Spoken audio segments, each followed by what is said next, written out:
All right, it is going. So it is the Monday, January 4th, 2021 school board meeting. It is 6:02 and I will call the meeting to order. I will take roll call, and because we are on a virtual platform, we do roll call by person. So Mr. Bryant? Here. Ms. Buck? Here. Mr. Derricks? Here. Ms. Ostendorf? Here. Ms. Tower? Here. Ms. Tift? Here. And Chair is here. So all 7 board members are present. So with that, we will go ahead and stand and say the Pledge of Allegiance.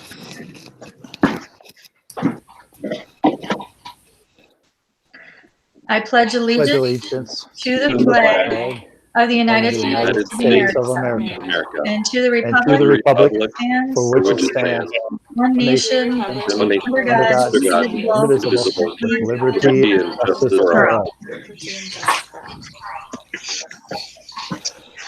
And to start us off in this new year, I will read our mission statement this evening.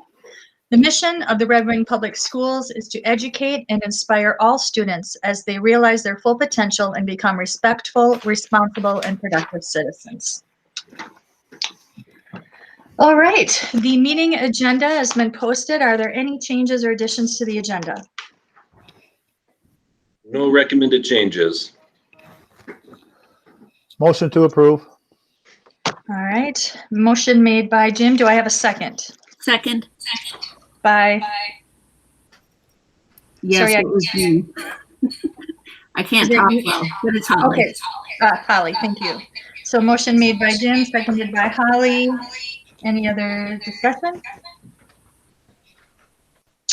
Hearing none, we will take a roll call vote, this time starting with Ms. Buck. Aye. Mr. Derrick. Aye. Ms. Ostendorf. Aye. Ms. Tower. Aye. Ms. Tift. Aye. Mr. Bryant. Aye. And chair votes aye. So the agenda passes as it stands. Well, the next item on our agenda is our oath of office. We're welcoming 3 new members to our school board this evening. And so it is my pleasure to share the oath of office with you. And so I will go ahead and read that. Nikki Buck, Jennifer Tift, and Anna Ostendorf are the new members of the Red Wing School Board. I will go ahead and read the oath, and then I'll give you further directions after I finish reading it. It is an honor that you were elected to guide the education of our community's children. As you recite the oath of office, you assume a tremendous responsibility as a director of our school district with the duties empowered by the Minnesota legislature. This power puts you and the other members of our school board in the position of being both morally and legally responsible for equitable, quality education of every student in the district. In carrying out this responsibility, you will be asked to fulfill the roles of vision, structure, accountability, and advocacy. In providing vision, the board, with extensive participation of the community, envisions the community's educational future and then formulates the goals, defines the outcomes, and sets the course for public schools. To achieve this vision, the board establishes a structure and creates an environment designed to ensure all students the opportunity to attain their maximum potential through a sound organizational framework. Because as a board, we must be accountable to the community, we must ensure a continuous assessment of student achievement and all conditions affecting the education of our children. As board members, we serve as education's key advocate on behalf of students and our community schools to advance the vision for our schools. Furthermore, we must strive to work together with the superintendent and staff to lead the district forward, fulfilling the vision we have created, fostering excellence for every student in the areas of academic skills and knowledge, citizenship, and personal development. So I will ask you each to please publicly affirm your commitment by repeating the oath of office after me. And Nikki, I will start with you. If you could repeat after me. I affirm that I will support I affirm that I will support the Constitution of the United States the Constitution of the United States and of this state, and of this state, and that I will discharge faithfully and that I will discharge faithfully the duties the duties of the office of the office of school board member of school board member of Independent School District number 256 of Independent School District number 256 to the best of my judgment and ability. to the best of my judgment and my ability. And with that, I say welcome and congratulations to you, Nikki. It's an honor to be working with you. Thank you, PWIA. And Anna, I will ask you to go next. All right. Please repeat after me. I affirm that I will support I affirm that I will support the Constitution of the United States the Constitution of the United States and of this state, and of this state, and that I will discharge faithfully and that I will discharge faithfully the duties of the office of school board member the duties of the office of school board member of Independent School District number 256 of Independent School District number 256 to the best of my judgment and ability. to the best of my judgment and ability. And I welcome you, Anna. Congratulations. I'm so glad to be working with you. And Jennifer, you are next. Okay. Repeat after me. I affirm that I will support I affirm that I will support the Constitution of the United States the Constitution of the United States and of this state, and of this state, and that I will discharge faithfully and that I will discharge faithfully the duties of the office the duties of the office of school board member of school board member of Independent School District 256 of Independent School District number 256 to the best of my judgment and ability. to the best of my judgment and ability. Thank you. And with that, I congratulate you as well, Jennifer. We're very excited to have you as a part of this board. And I wish we were meeting in person so we could take a bunch of pictures and I could shake your hand. Yeah, but in thank our you. COVID time, we'll have to pause on that and hopefully get a picture sometime soon. I welcome you all. Congratulations.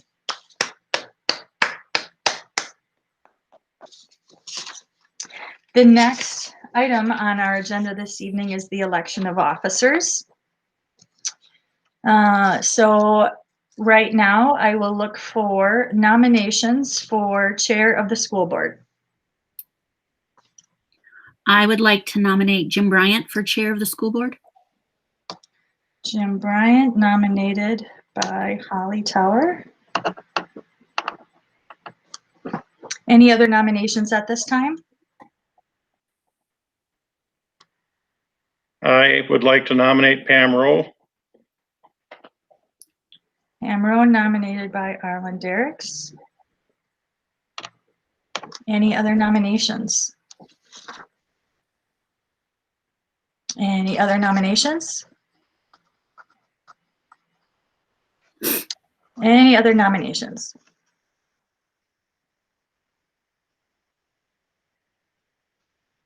Okay, so having asked for nominations 3 times, we will go ahead and take a roll call vote.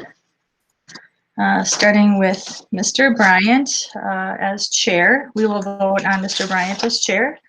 And I will begin the vote for Mr. Bryant as chair with Mr. Derricks. Mr. Derricks, would you like Mr. Bryant as the chair of our Sorry, school? I was doing, no. All right, Ms. Ostendorf, No. Ms. Tower, Yes. Ms. Tift, No. Mr. Bryant, Yes. Ms. Buck, Yes. and Chair would vote no. So that is three yeses and 4 nos. Now I will ask for a vote for Pam Rowe as chair, beginning with a vote from Anna Ostendorf. Yes. Ms. Tower, No. Ms. Tift, Yes. Mr. Bryant, No. Ms. Buck, No. Mr. Derricks, yes, and chair votes yes. So that passes 4-3. So thank you for those votes. I am very honored to continue in this role. Thank you. Congratulations, Madam Chair. congratulations. Congratulations. Thank you. And thanks for your vote of confidence. And we will move now to nominations for vice chair. I would like to nominate Jim Bryant. Nomination for Jim Bryant by Holly Tower. Any other nominations? I would like to nominate Arlen Derricks. Any other nominations? Any other nominations? And finally, a third time, any other nominations for vice chair of the school board? All right, I'll close the nominations at this time and we will begin our vote for Mr. Bryant as vice chair, and we will begin that vote with Ms. Tower. Yes.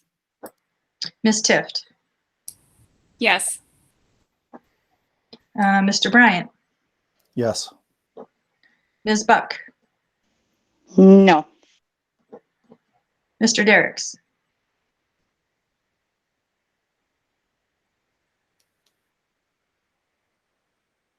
Sorry, no, Ms. Ostendorf, Yes.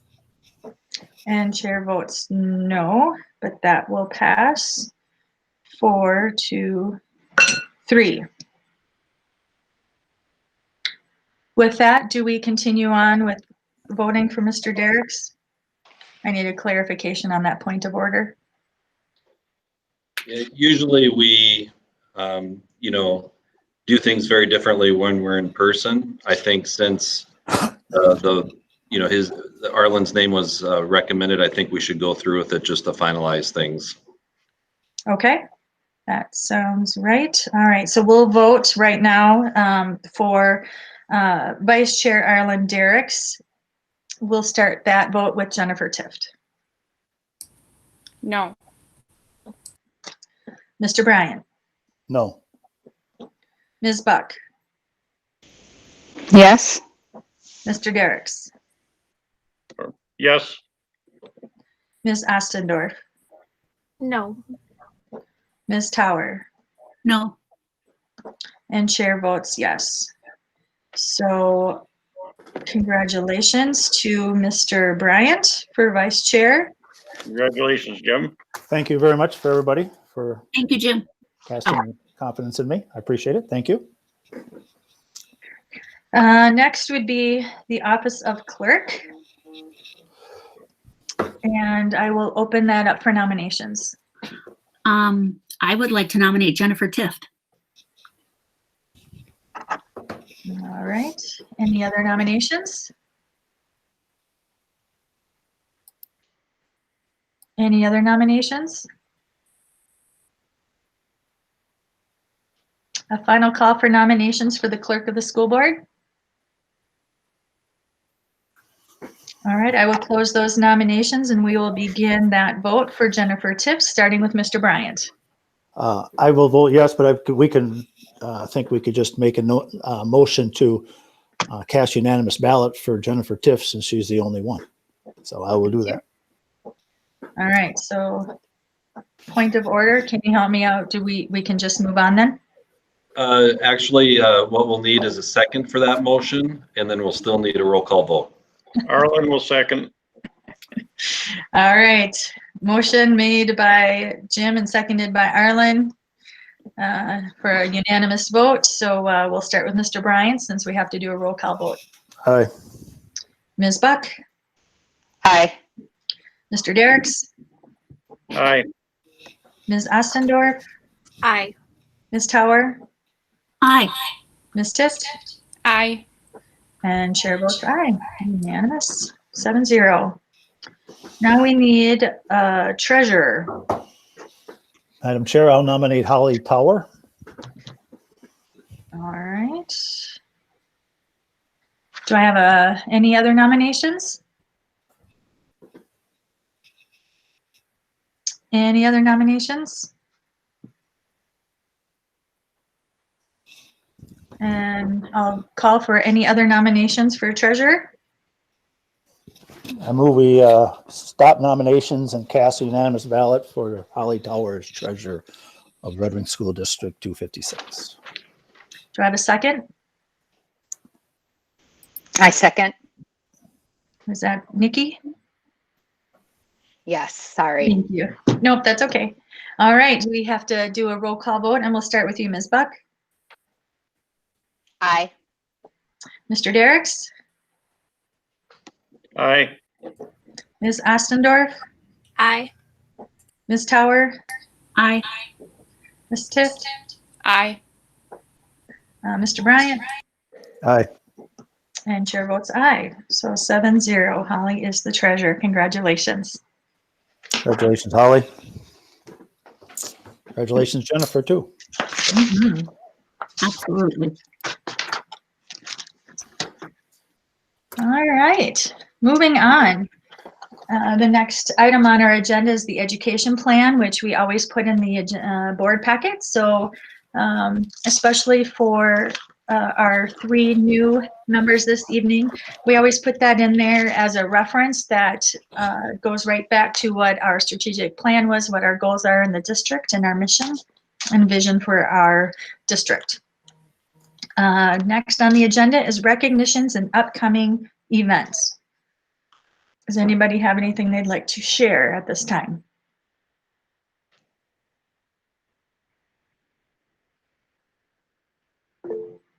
Brecken, thank you. Yes, so welcome all new board members. It's super exciting to meet you all, and I'm really excited to work with you all. But besides that, we just got back from break, so that's exciting. And I believe at the 22nd, I think, is the end of second quarter. And that's pretty much it. We just got back from break, so I can't really report anything all too crazy exciting, but that's all I got for you, unfortunately. Thanks, Brecken. We appreciate and love having you with us. Our Brecken is one of our student school board members. So thank you. It's lovely to see you. Karsten. I too would like to recognize all of the board members for their service to the school district and community, especially our 3 new incoming board members. I'd also like to thank Brecken and the other student school board members as well. I know it's a lot of time that all of you put into work here, and it's greatly appreciated. Thank you for that. Any other recognitions or upcoming events? All right, seeing none, then we will move on to school board reports. How about anything from the Legislative and Policy Committee? I think since I'm the sole member, no, Arlen, you can go. I don't really know other than the printed report that was in here. We met with a representative, Mr. Goggin here on was it December 21st, I believe it was, and had discussion of what some of our priorities of what we'd like to see, and prior to that, we were preparing for that meeting, and really not much else to report. All right, thank you. How about finance? Anything from finance? I'm the sole survivor of that one also. Nothing, we haven't met since November. Our next meeting is scheduled for the fourth Monday of January, which is, if my math is correctly here, would probably be the 25th. Am I right with that? So I look forward to the new chair of the Finance Committee, Holly Tower, to get on board and learn about it. And I hope to be on that committee as well. So thank you. Do we have anything, updates from operations?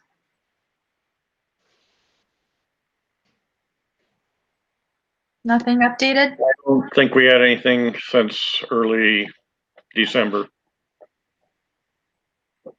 And personnel, I think I'm the only survivor on that one as well. And we have nothing other than we're continuing to negotiate with our custodial group, a couple other groups, and we'll look forward to settling those here in the new year. Any other board updates at this time? Any other committees? If I could just relay information from Heidi Jones, Okay. who is still on the MSBA Board of Directors for 3 more weeks. And so she gave me a short synopsis of latest information. The School Board Association will be testifying this Wednesday in the Senate Education Committee about school reopening. The MSBA Government Relations Team will be conducting its first Zoom legislative update on Friday, January 15th. I'm sure they'll be sending out link information to all board members and myself. Those updates will continue on every Friday throughout the session. MSBA is also trying to set up another Zoom call with the governor. Once again, all board members will receive information about that if and when that's set up. And there is a Thursday webinar that was scheduled to take place in January. Instead, though, that will take place in February. I believe it's on February 18th. And so that's the latest from Heidi Jones. Wonderful, thank you. I think it'll be really important for us to stay updated on those Zoom updates. So hopefully some or all of us can attend some of those. Any other updates from the board?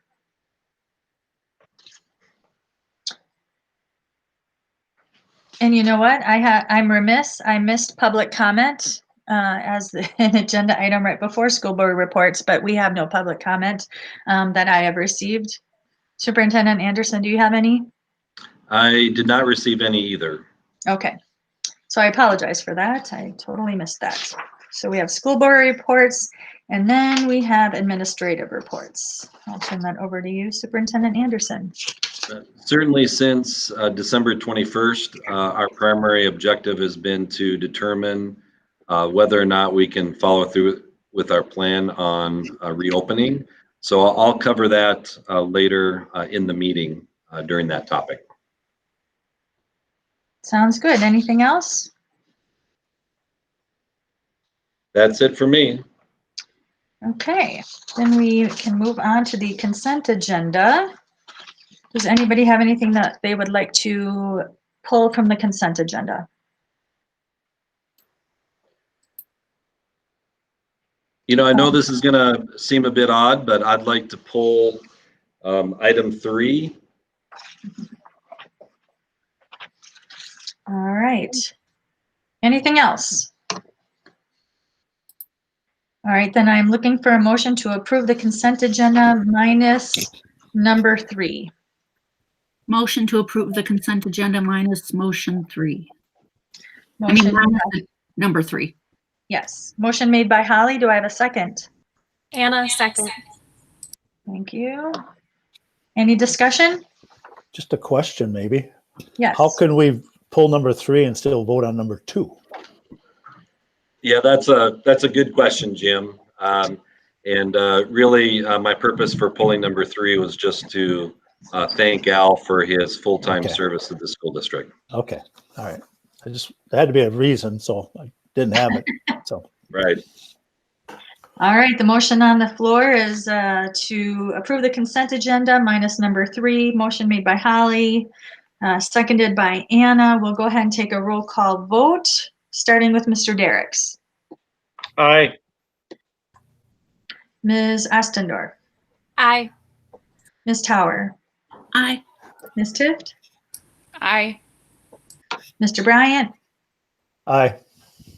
Ms. Buck. Aye. And chair votes aye, so that passes 7-0. All right, now item number 3, Mr. Anderson.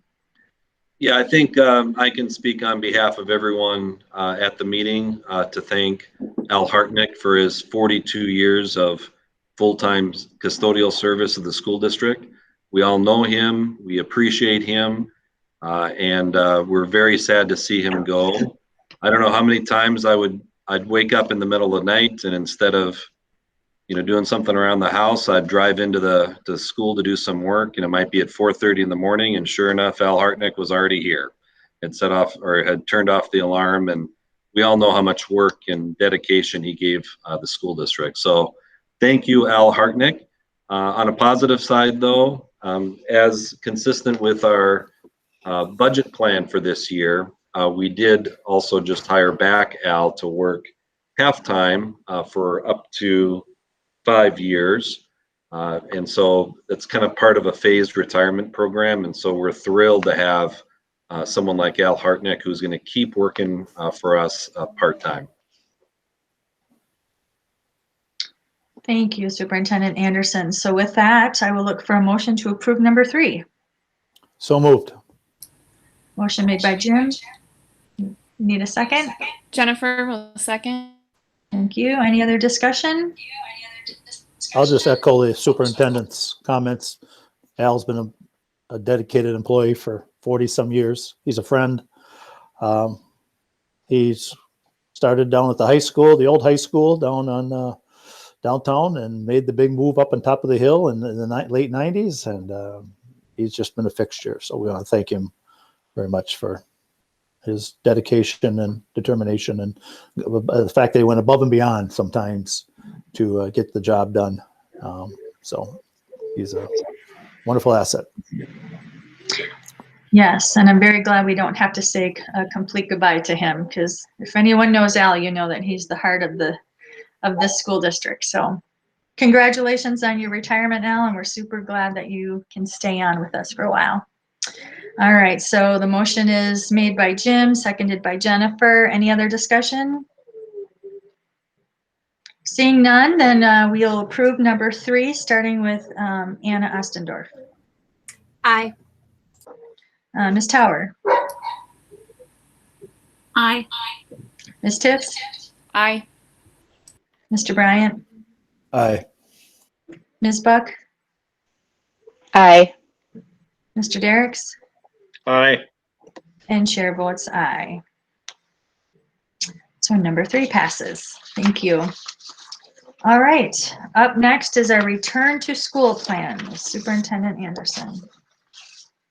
Yeah, our thinking is that we'll keep including this topic on every regular meeting agenda, just for updates and for possible changes as information or as potential motions. This time, though, was a really important topic today because, there have been some uncertainties about whether or not we could follow through with our plan in terms of staff availability and compliance with state law, or at least the governor's orders. So that's why it's first and foremost in today's agenda. Just a reminder that on December 21st, we did vote for some changes in our learning models. You can see them listed there, but I'm going to quickly cover them just so that everyone's on the same page. Monday, the 11th, there will be no school for students because we will have a planning day preparing for return to in-person and or hybrid learning. January 12th, we will start in-person learning for grades K through 2. On Martin Luther King Day, the 18th, there will be no school for students, but teachers have a staff development day. The next day, the 19th, we'll have in-person learning for Colville on Fridays. in person for grades 3 and 4, and hybrid for grades 5 through 12.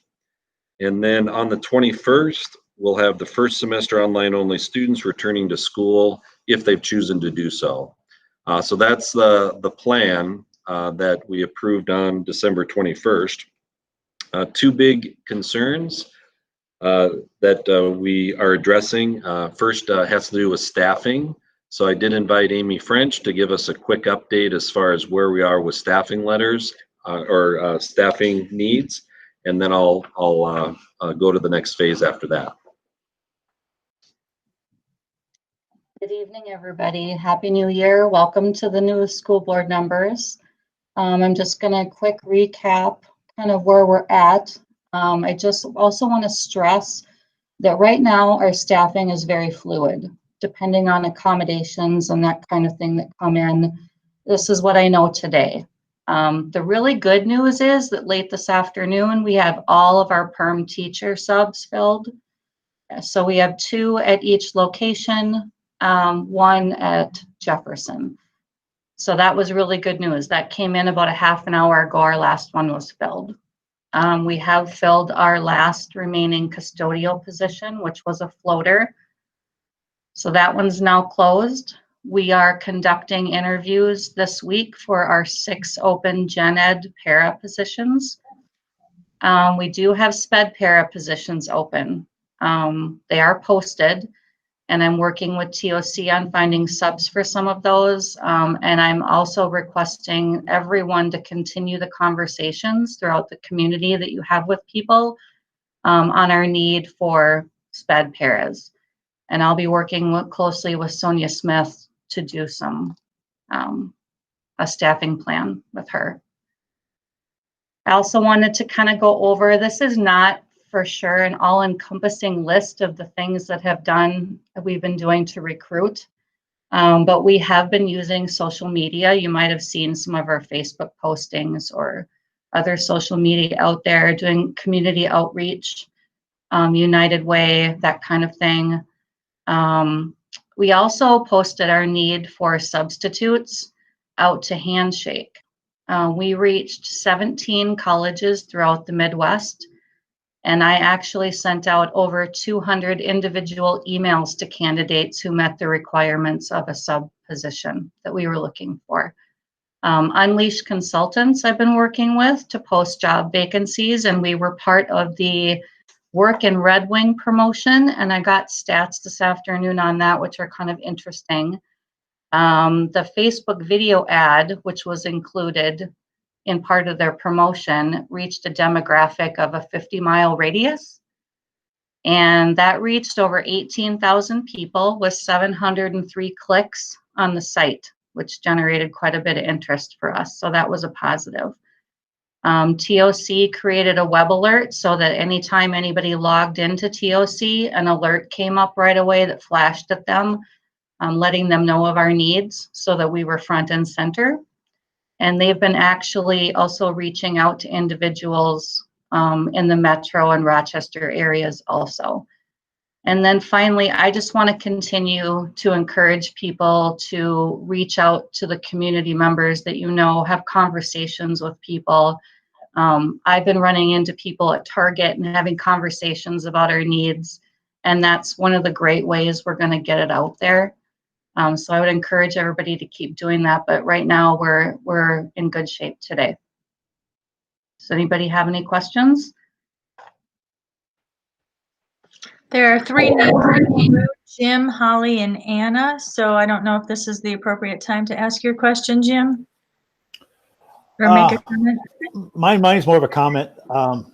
Since this has been a front and center topic since March of last year, we need to push this and place this at the beginning, towards the beginning of our agenda, not after the consent agenda, as we go forward to getting kids back into school or going back away from in-person to distance. But I think this is people in the community are wanting us to speak about this, talk about this, look at this, however we do it. But I will push, and I believe I'll be included in some meetings now about getting this up towards the front of the agenda so we can, people that are listening and wondering and spending time can actually know what the plan is going forward. So I just wanted to share that.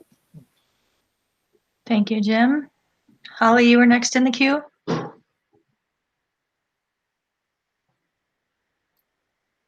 Yes, I was trying to get my mic organized. Okay.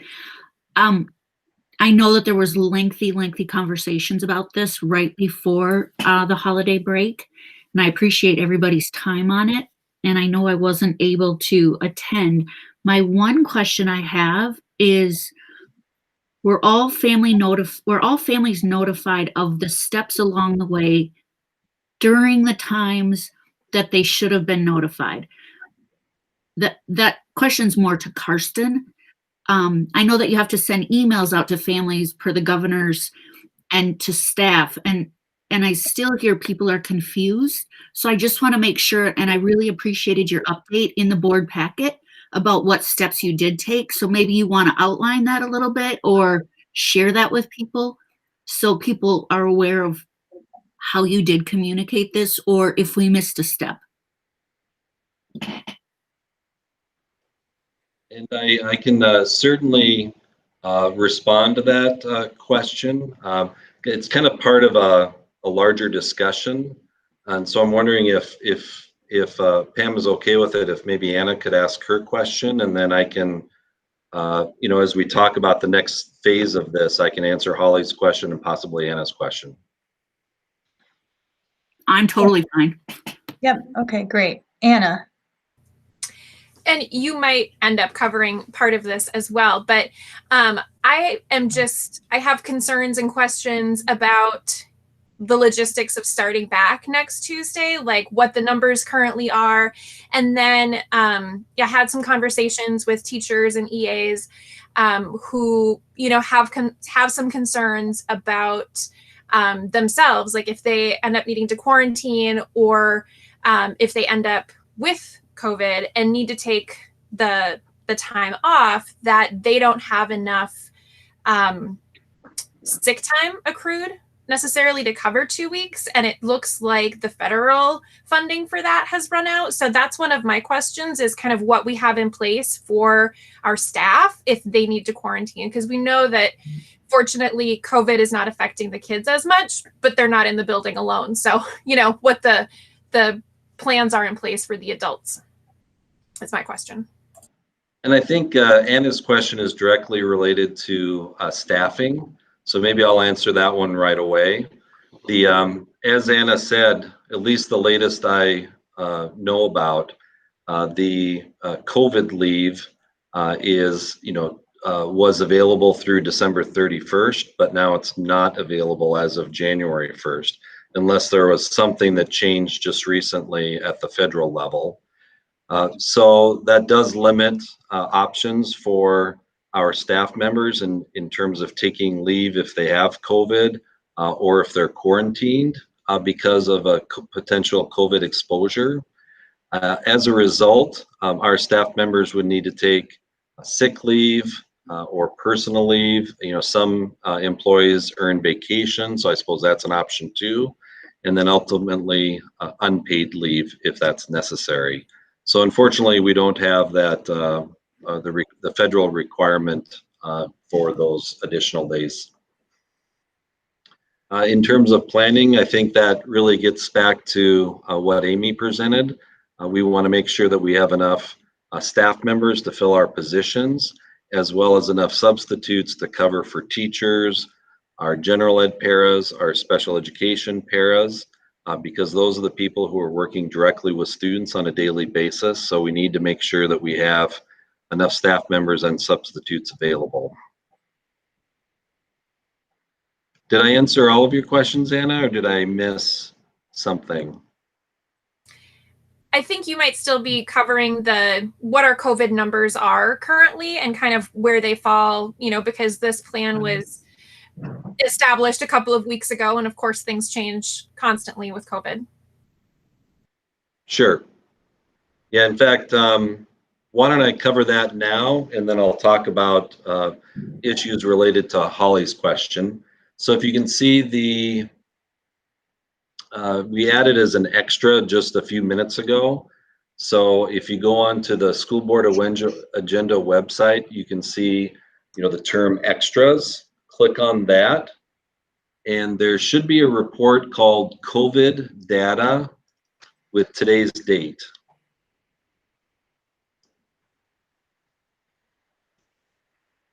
We had a meeting this morning, like we do every Monday. We had a meeting this morning with Jody Skeen from Goodhue County Public Health, as well as our internal COVID response team.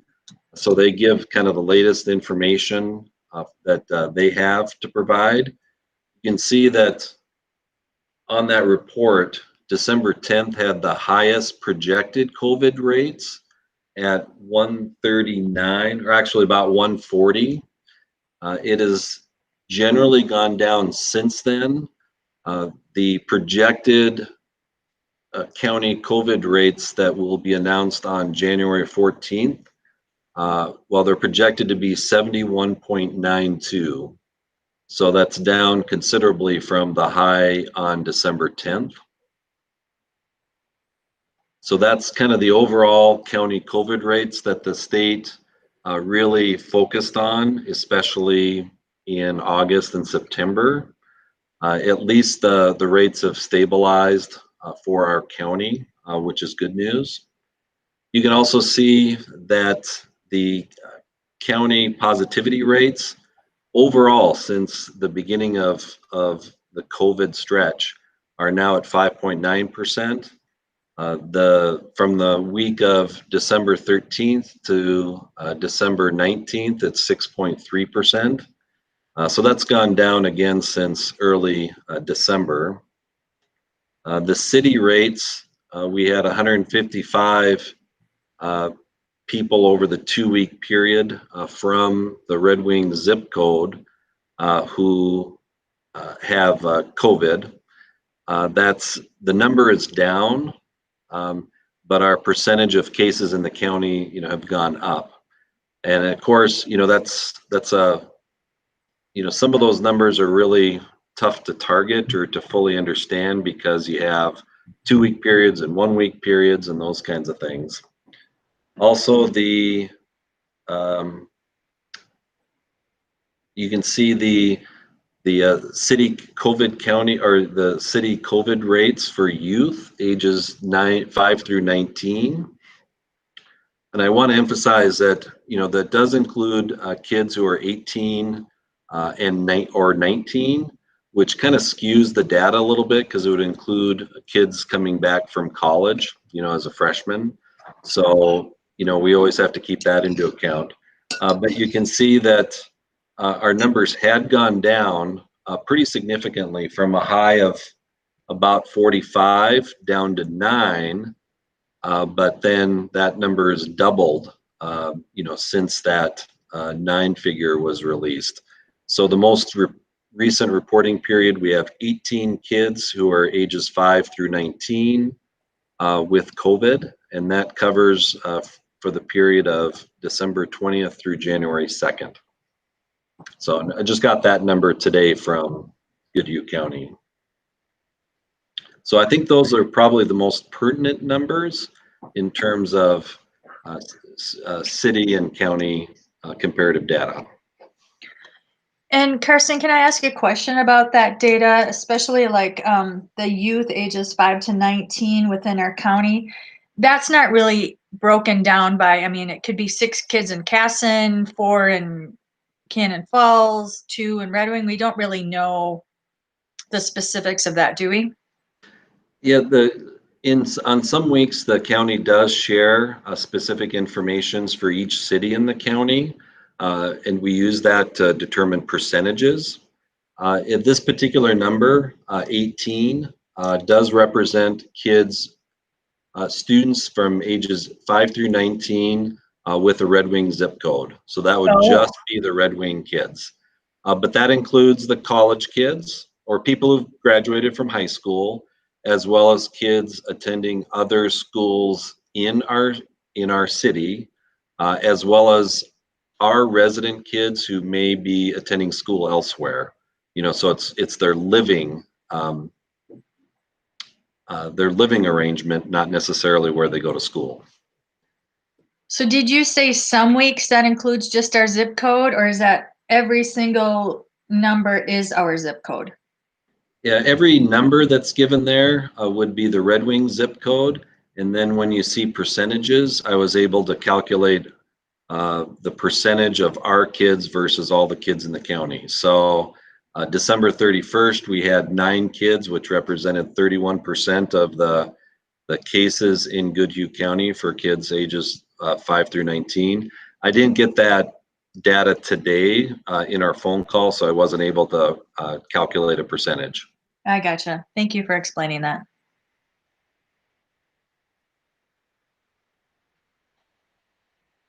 Other questions?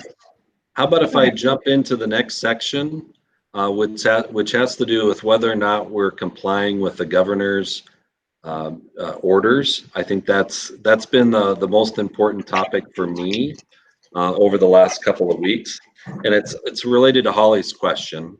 Carson, really quick, do you think you could do you think we could have Lisa post it so we can read along as you're talking? Sure. Yeah, or share it. I can share it too, but just one of us. So, because you did lay it out nicely, I just want to make sure that the community and families know. Lisa, if you could call that background information for the return to school, and then just go to the second page.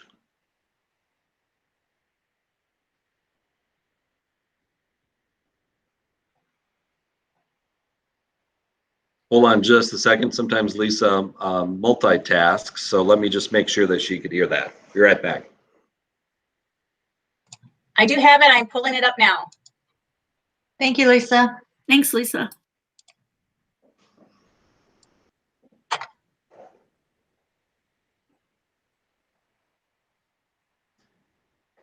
And then Lisa, if there's a way you could zoom in so we have larger font.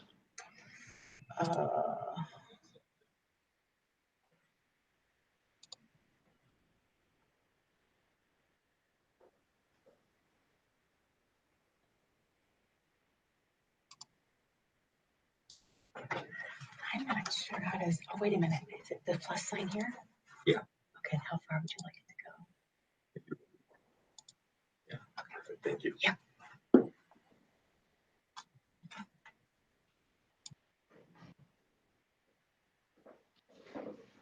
Well, I think that's a little bit better, a little bit easier to read. So in December, the state has issued 3 different versions of the Safe Learning Plan. The first one was on December 16th, and then the 21st and 24th.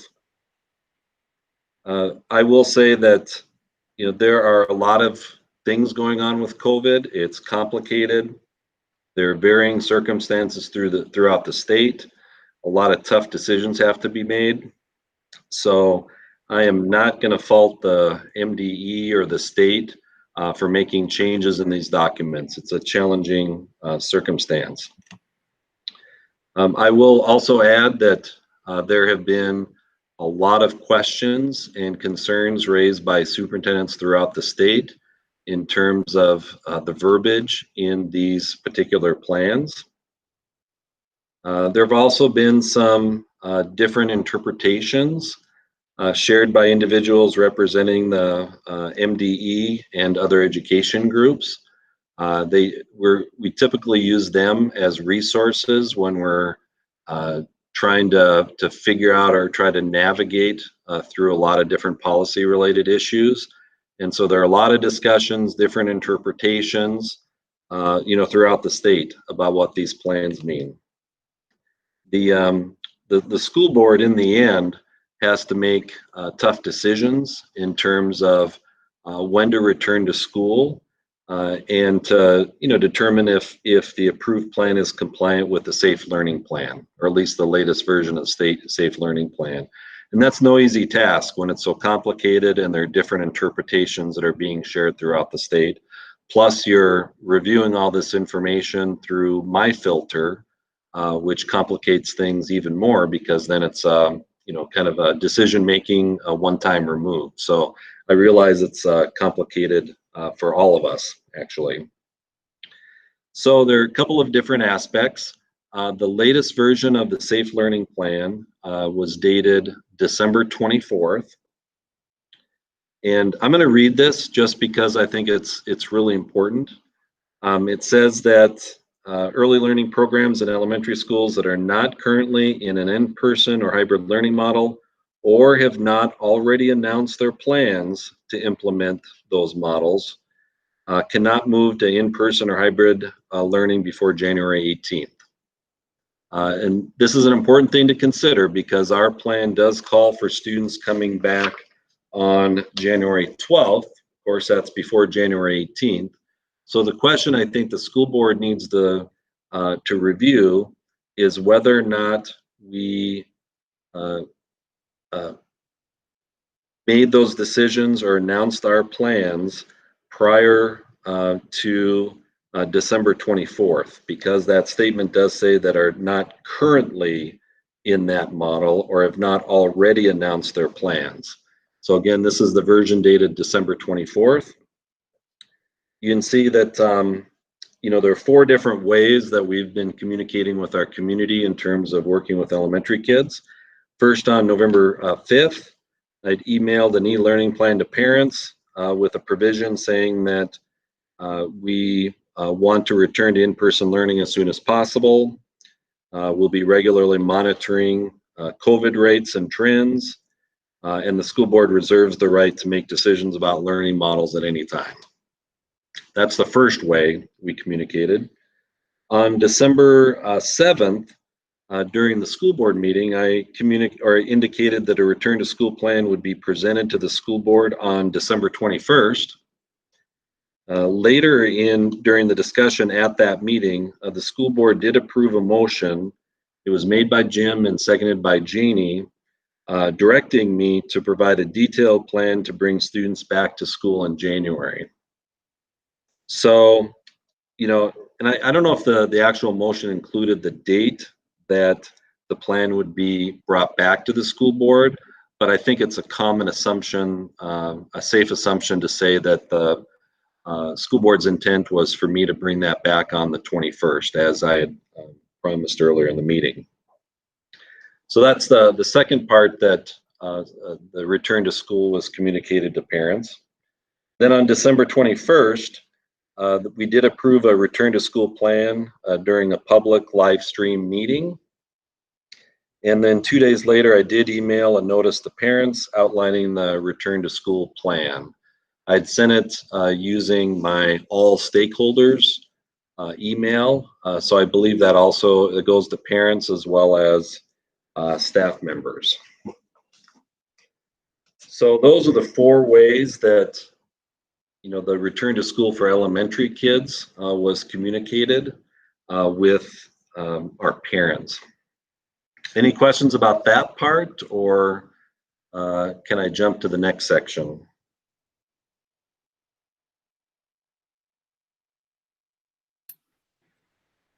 Looks like you can continue. Thank you. I can continue. We can always come back and forth, obviously, with questions or comments too. So another part of that December 24th version of the Safe Learning Plan indicated that no more than 3 additional grade bands can be introduced into the building in a 2-week time period when implementing an in-person or hybrid learning model for the entire school building. A rolling start does not need to be implemented if a school had already communicated a change in learning plan to their families prior to December 16th. So there's a specific date there, that's different than the return to school for elementary students. And that would be regardless of the plan's effective date. So I think that's what the question comes down to, is that did we provide adequate notice to families prior to December 16th.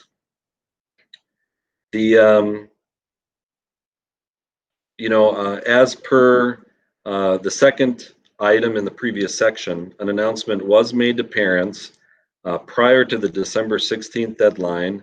At least this is one interpretation, because the school board and superintendent announced plans on December 7th. during a public and live stream meeting that did include, a representative of our official newspaper, to make a decision about learning models on December 21st.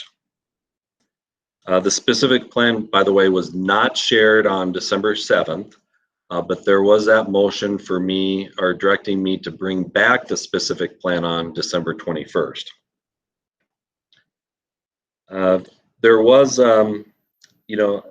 as far as the adequacy of providing that notice to families, there was a meeting involving an official from the Minnesota Department of Education during a conference, or in a conference call on December 18th, that seemed to indicate that if we had announced that we'd be making a decision on a learning plan, that would be adequate. Does not say that specifically in the Safe Learning Plan.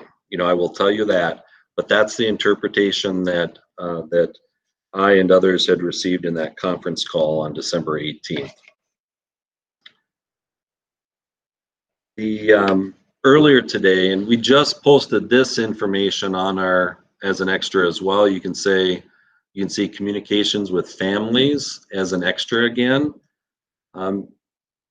Lisa, or actually before we switched to that document, there's also a timeline listed as far as what happened when.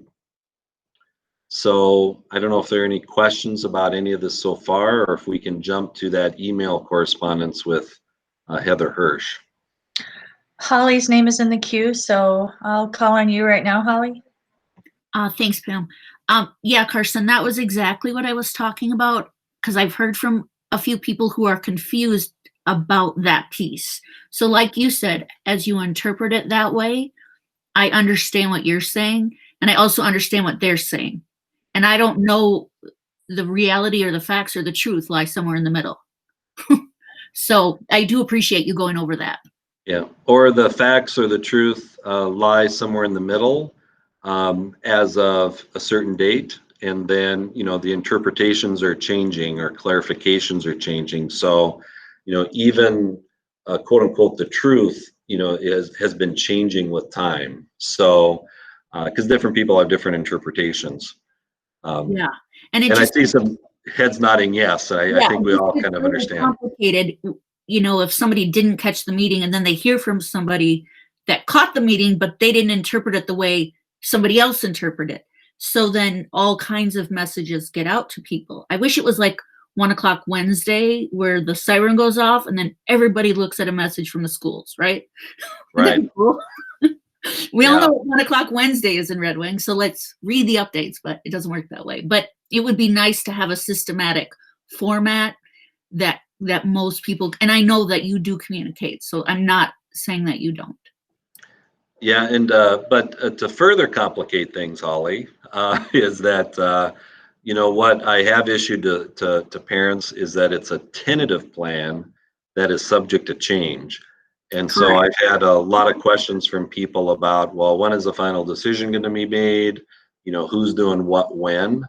And I've been telling them that we still need to kind of go through the state.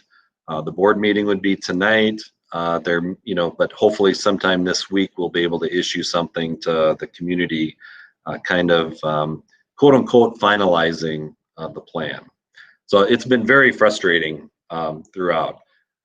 I will say that the school board's the school board and I are in a tough spot because we have to make big time decisions involving our kids and our staff members. And we don't necessarily have all the information or a consistent message from the state in order to make those decisions. So it's very challenging. Plus, as Jim mentioned, I think at the last board meeting, maybe the time before that, or maybe both, regardless of the decisions we make, there'll be some people who are really excited about it, and then others who are upset about it, just because, they have some closely held beliefs. So it's definitely challenging. I do not want to represent that everything we have done is perfectly consistent with some interpretations of the safe learning plan. I can't guarantee that because we're getting those different messages from people in different interpretations. So I want to be forthright about that. Holly is up again. Yeah, thanks, Pam. I didn't want to monopolize, but I did just want to add, having missed, because I was part of the vote on December 7th, but having missed the second vote for the going back to school plan, was any more discussed around certain groups of students going back in stages, around what people have reached out to us about and what was brought up earlier by Kelly Hassemer and George Nemenich, and just different people being able to bring that back to the table. So was there a further dialogue about those issues or those things? Yes, and the board did approve bringing back categories of kids at risk even before we bring others back. Okay, so I did see that in the notes, so that's all been solidified. Yeah, I know that the different administrators are still formulating plans, Okay. making transportation arrangements, making sure we have enough kids, or enough staff members available, those kinds of things. But yeah, we are actively working towards that. Excellent. Okay, thank you. Lisa, if you could switch documents that you're presenting, and this time show the communications between Heather Hirsch at MDE and me.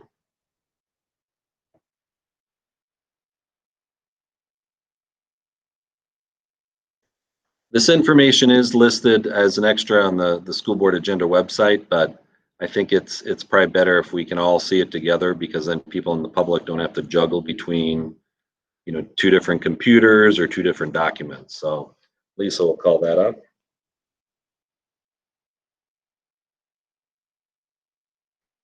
So maybe we can look at this right here, just to make sure we're on the same page.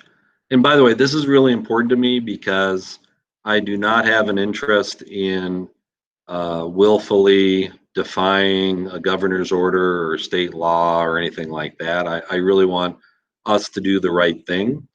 And so I tried to detail this as much as I could with some different folks. So again, it's just the note here saying that on December 7th, the board directed me to present a plan to the school board on the 21st for students to return to school in January. This plan was approved on the 21st. Is this sufficient to serve as a notice to parents so a rolling start is not necessary? Because to me, that's the critical issues. Are we limited to only bringing in up to 3 grades at a time?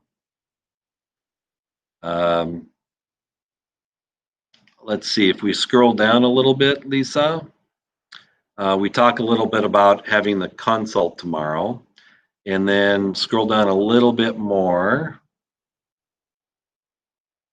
and a little bit more. Here we go. So Heather, by the way, is really good at MDE. She's very responsive. Again, she has a tough role making decisions or making interpretations of a document that she does not fully, did not fully create. But it says here, if you communicated to your families ahead of the governor's announcement on December 16th that the district would announce a plan on 12/21, and that plan indicated that all grades would come back, you do not need a rolling start. So, I thought that was good news because on the 21st is when we approved that plan. Again, at a public live stream meeting, media representative, I believe, was on the call at the time. So, I think in that way, the communication took place. And then 2 days later, we did send out the notice to parents as well on the 23rd. So that's kind of where we are. I wish I could say it's cut and dry. That's 100% guaranteed. I feel pretty good about this response from Heather in terms of, the actions that we took in making the decision and, making those plans during the, or approving the plan on December 21st.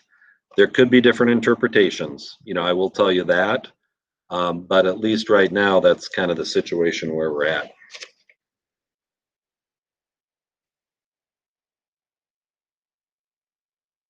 If I could also add, I wasn't, 2 weeks ago or a week ago, when a lot of this was being circulated and debated and challenged, I did request for a consultation with the Minnesota Department of Education about our secondary plan. The earliest that we could have had that consultation was today, because that was part of the governor's order. Could not, the first ones would be today, and then it'd be on a first come, first serve basis. We do have that scheduled for 12:30 tomorrow. So I did tell them that I wanted to go ahead with that consultation regardless of this email. Because again, I want to confirm my understanding as far as Heather's interpretation of the Safe Learning Plan, just to make sure that we're operating appropriately. And then, we'll have a discussion about whether our protocols, meet state standards. I'm very confident in our protocols. I think it'll be a good discussion. But again, we want to just lay it out there, and so that we can get feedback from the Department of Education and the Department of Health, again, to make sure that we're moving forward appropriately.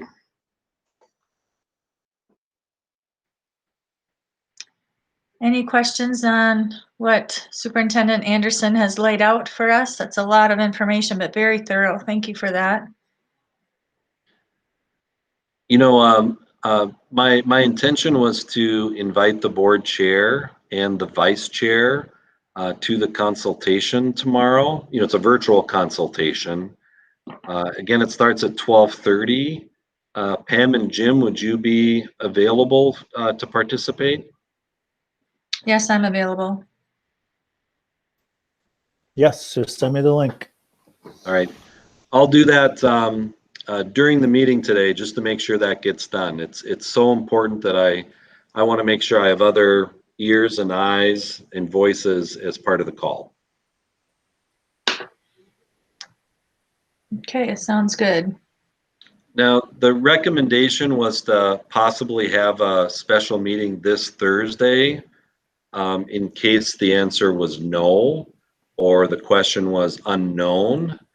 I can certainly set up a meeting for Thursday at 6 o'clock, just in case we've been thrown a curveball during tomorrow's consultation.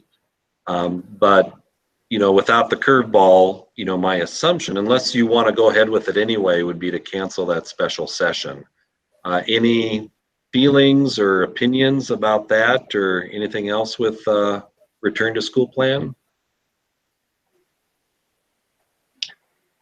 Holly had just put in the queue, yes, please, but can you elaborate more on yes, please, Holly? Are you saying yes to the Thursday meeting? I am, yeah. Okay. And then Arlen is in the queue.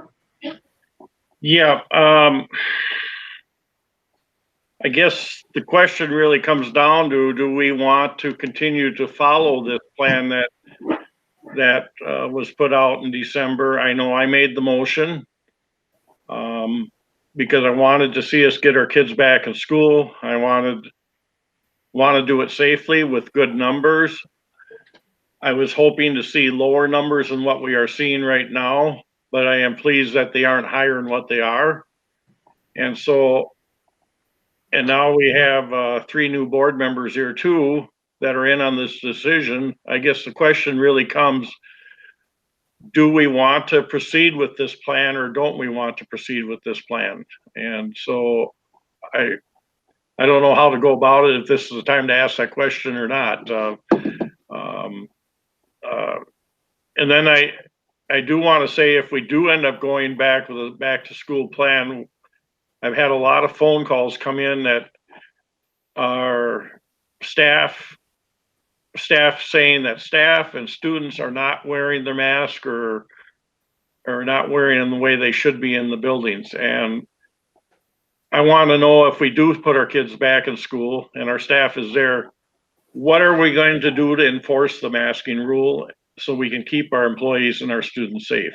Who's ultimately responsible if that's not carried out? Because if we can't carry that out, then there's no business being back in school. Yeah, and I agree, you know, obviously with you, Arlen, that our student and staff safety is the most important priority for us.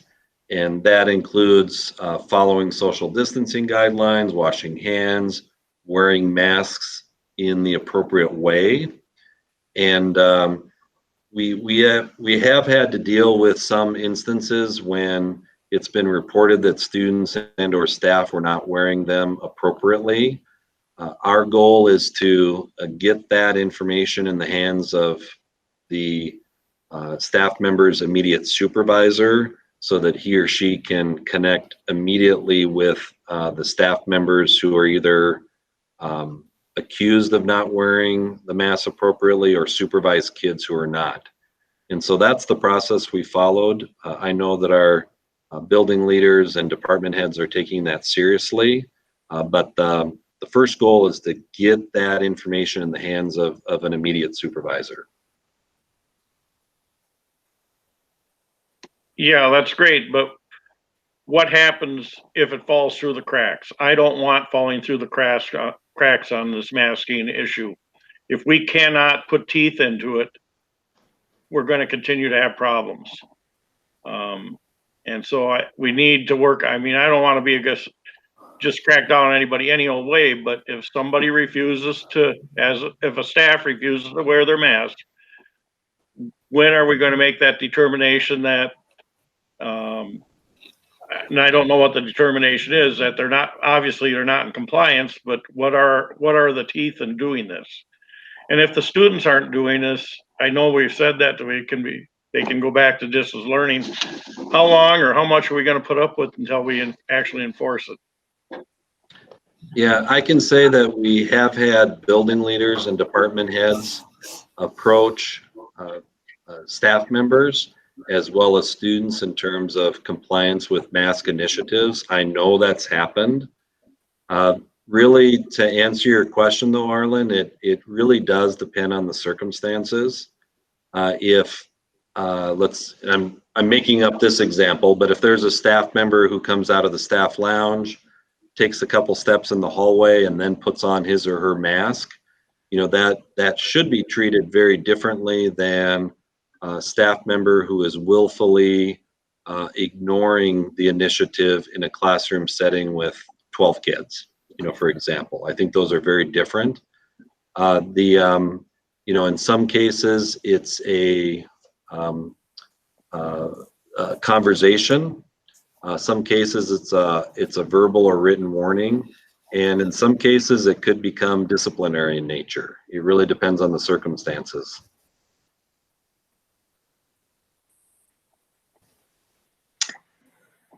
Nikki has her hand raised. Why couldn't, if you're having problems with staff wearing masks in in-person teaching, why can't you give them the option to choose whether they want to be a distance online teacher or an in-person? You know, everybody knows the rules by now. This is nothing new. So either they can be part of the team and, you know, we'll find a solution for everybody, or just, you know, but why can't we just give them that option to make their decision? Or I guess I don't have enough information on background, maybe. So. Sure, no, that's and that's the purpose for this particular item, is to get questions and so I can give responses. We have given staff members the opportunity to request accommodations. So for example, there might be some students and staff members who simply are not able to wear a mask for a variety of reasons. And so we analyze that very carefully according to different legal expectations. Also, we have some high-risk staff members who have requested different ways of completing their jobs.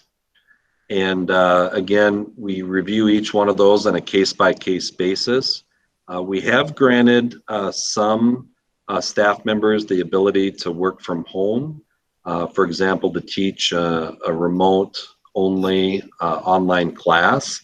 So we have said yes to some of our staff members.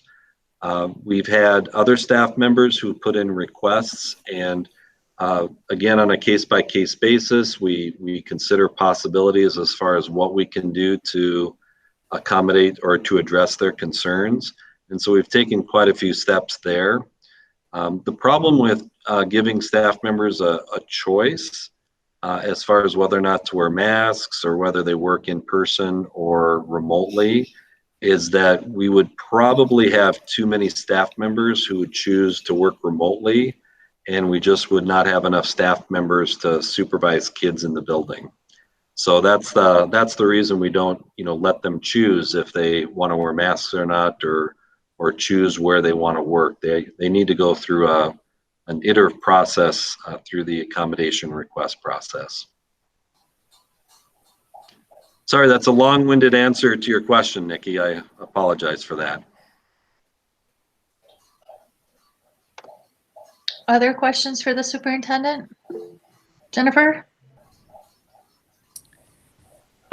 Thank you for being so thorough with this and all of the information, all the work that's gone into it. I have one concern just about if we do end up going through with this and going back to hybrid learning. I'm just wondering if there's been any discussion about the 5th and 6th grade classrooms. I know that there are several staff members in that grade level concerned about the return, and particularly concerned about hybrid, how hybrid has been going. I think there's an extra burden on those teachers when they have students in the classroom and at home that are 10 to 12 years old. The synchronous hybrid learning is difficult for all of the teachers, I believe, but I think the 5th and 6th grade teachers are given an extra burden there. And I also believe the families are when their students can't be in school all the time when the kids are at such a young age. So I'm just wondering if there's been any other brainstorming by the administrative team on ways to give more assistance to those teachers. And I'll add even a further complicating factor is that hybrid has, like for 5th and 6th grade teachers, actually for grades 5 through 12, often they are working with kids who are in person, kids who are in hybrid, so they're there half the time. And then there's this other group of kids who are online only. And so really there are 3 different groups of kids who are being served by one particular teacher. So in addition to the things you mentioned, Jennifer, there's also that extra dynamic. As you said, some of the 5th and 6th grade teachers did write a letter to the school board. I know our administrators received a copy of that a little bit after the board received it. They brainstormed some pros and cons for making some fairly significant changes in terms of who teaches what in 5th and 6th grade. One of the things that they talked about was a possibility of having some online only teachers just for 5th and 6th grade like we do for K through 4. Unfortunately, though, it ran into some roadblocks, including significantly higher class counts for our in-person or our hybrid learning kids. It would also probably take in-person learning off the table for later in the year because of those high case counts. So that was one of the concerns that was expressed. I know the admin team was planning to, or at least some reps of the admin team were planning to connect with the 5th and 6th grade teachers here in early January to kind of go over or discuss those possibilities and the pros and cons and see if there could be some other work done. By far and away, though, the best option would be to have, online only teachers, because then at least, those kids who want the online only learning, would just be supervised by those online only teachers. So the answer to your question, Jennifer, is, we took their requests or concerns seriously. We've talked about it, but we have some more work to do here in early January. Okay, I appreciate that, especially the giving the teachers the chance to talk to the administrators about it and being a part of the discussion. That's great. Thank you. Yep, definitely. Jim? Thank you. It's a great discussion for everybody here, especially the three new ones coming on board as to what we've been facing. And Superintendent Anderson was correct. No matter what is decided, there are going to be some that are all for it and some that are not. And we totally understand that. Just kind of piggyback a little bit what Board Member Tiff was talking about. Some of the area schools have offer in-person up to grade 6. Now, it might be a logistic problem that we have, but we did open Jefferson, so we do have another logistic area available to us. So I would hope that they were, as Board Member Tiff said, thinking outside the box a little bit and looking to see, because I've heard from teachers that want to go back into school, want the kids there, and some that don't. I mean, it's not gonna, what we decide for January and February is not gonna really make everybody happy, but overwhelmingly, if you'll be getting emails, as we did, pages upon pages about people that wanted to get the kids back in school, and to some degree, especially the younger ones, like you mentioned, those are the ones that struggled from parents much more than some of the older ones, but they all kind of struggled. They all needed that interaction, that personal contact, visiting with their friends, getting that emotional part too. So it's something I think we all as a board will be looking at down the road. When that road ends or makes a curve, we want everybody should be back in school at some point. When that is, I don't know. I don't have a crystal ball. I don't think anybody does that can do it. But I think the end game, the end result is kids need to be in school at some point when it's the best. So thank you. Holly? Yeah, I just also wanted to piggyback on Board Member Tift and Board Member Bryant. The 5th and 6th grade is in a really precarious situation, and they've been the ones who have been extremely vocal about how difficult this has been, and I don't want us to ignore how difficult it has been for them. So I'm glad that you brought that up, and I think it's really worth looking at as plans move forward, what exactly is being asked of them in terms of teaching kids at home, teaching kids in the class, teaching kids sort of at home, sort of in the class, and then how many preps they have. I mean, those are all really large questions, but one teacher could be teaching 1 prep and another teacher could be teaching 5. That's also part of the 5th and 6th grade problem.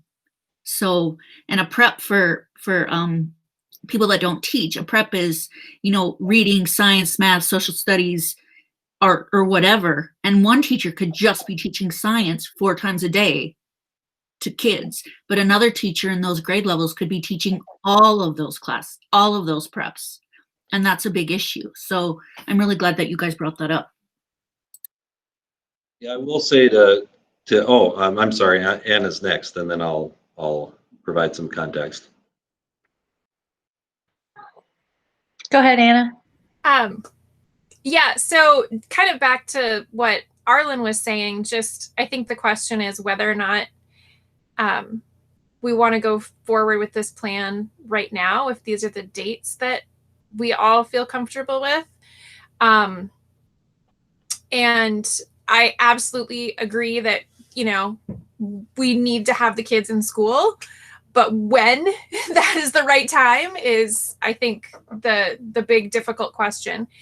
And, just looking at those numbers, like the projected number for the 7th would be over that 50 level. So, I'm really glad to see the numbers going back down, but I appreciate that the board in December voted on this plan. I am concerned that it might be a little too soon. So I guess I just want to put that out there, that especially after the holidays where, people, we know not everybody followed the rules, and that people got together, and, there's the concern that there's going to be an even higher spike. So, is next week the right time to be going back, or, for that first level? I do like the tiered approach in a way, because it gives us that chance to kind of work out some of the things and to, adjust as possible. But yeah, that's my concern, is just if it's too soon next week already. And I'll respond to Anna first, and then I'll kind of go back, with some context. But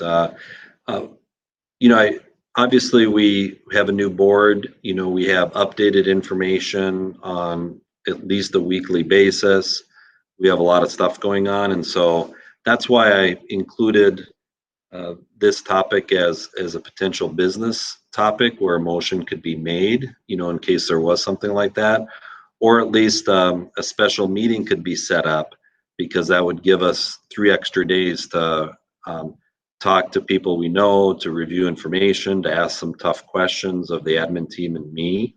And so, certainly if there are questions or concerns, that might be one option, is to at least set up a special meeting for Thursday, so we can kind of spend the whole evening, hashing that over. We could wait until Monday, but the kids, grades K through 2 would be coming the very next day. So it'd be nice to give an earlier notice to parents if that's the way the board would like to go. Oh, and then if I could give some, Brecken's in the queue. Yeah, so I just kind of wanted to speak to, you're gonna have to tell me, is it Orfsendorf? I'm sorry. Ostendorf. Ostendorf. Okay, I'm gonna have to speak to what Mrs. Ostendorf said. I'm sorry, I'm bad with pronunciation and spelling. But I think that it is something that the board should open up discussion on further, maybe in a special meeting or sometime sooner rather than later, of is it too soon? I think that's a really valid point, especially with the holiday seasons. I know that my family, we take COVID very seriously, and that we don't let people in our house and we don't let people visit.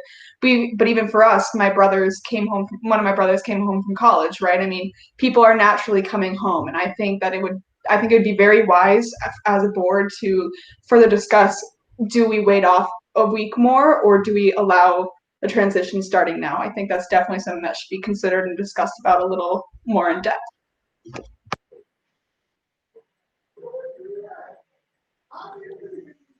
If I could give a little more context, again, just as kind of an FYI to, anyone listening to the board meeting, I know that the administrative team and I were really focused on trying to give in-person learning for all kids in grades K through 6 from the beginning of the year.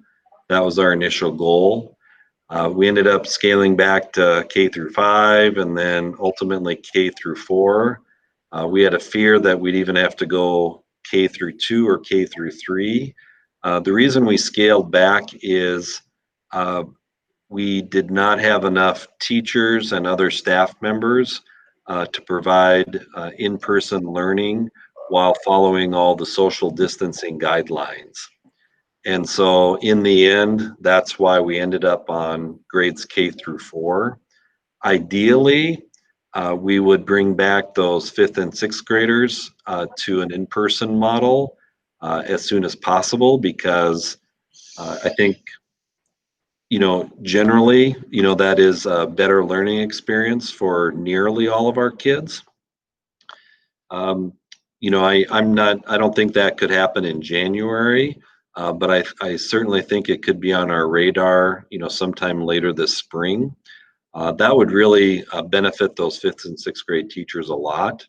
And I don't recall if they included this in the letter or not, but my hunch is that the preference of most of the 5th and 6th grade teachers would be in-person learning if and only if it can be done safely.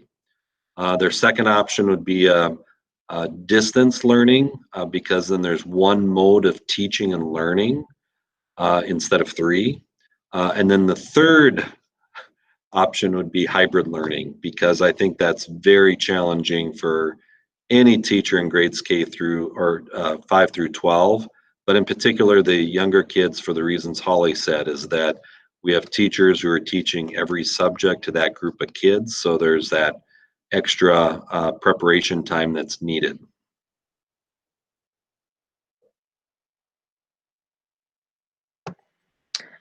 I put my name in the queue. I just wanted to make a comment that when we changed our plan from hybrid to all distance, and now we've made this plan as a tentative plan. But in December, we've heard overwhelmingly from so many parents about the struggles their children are having at home.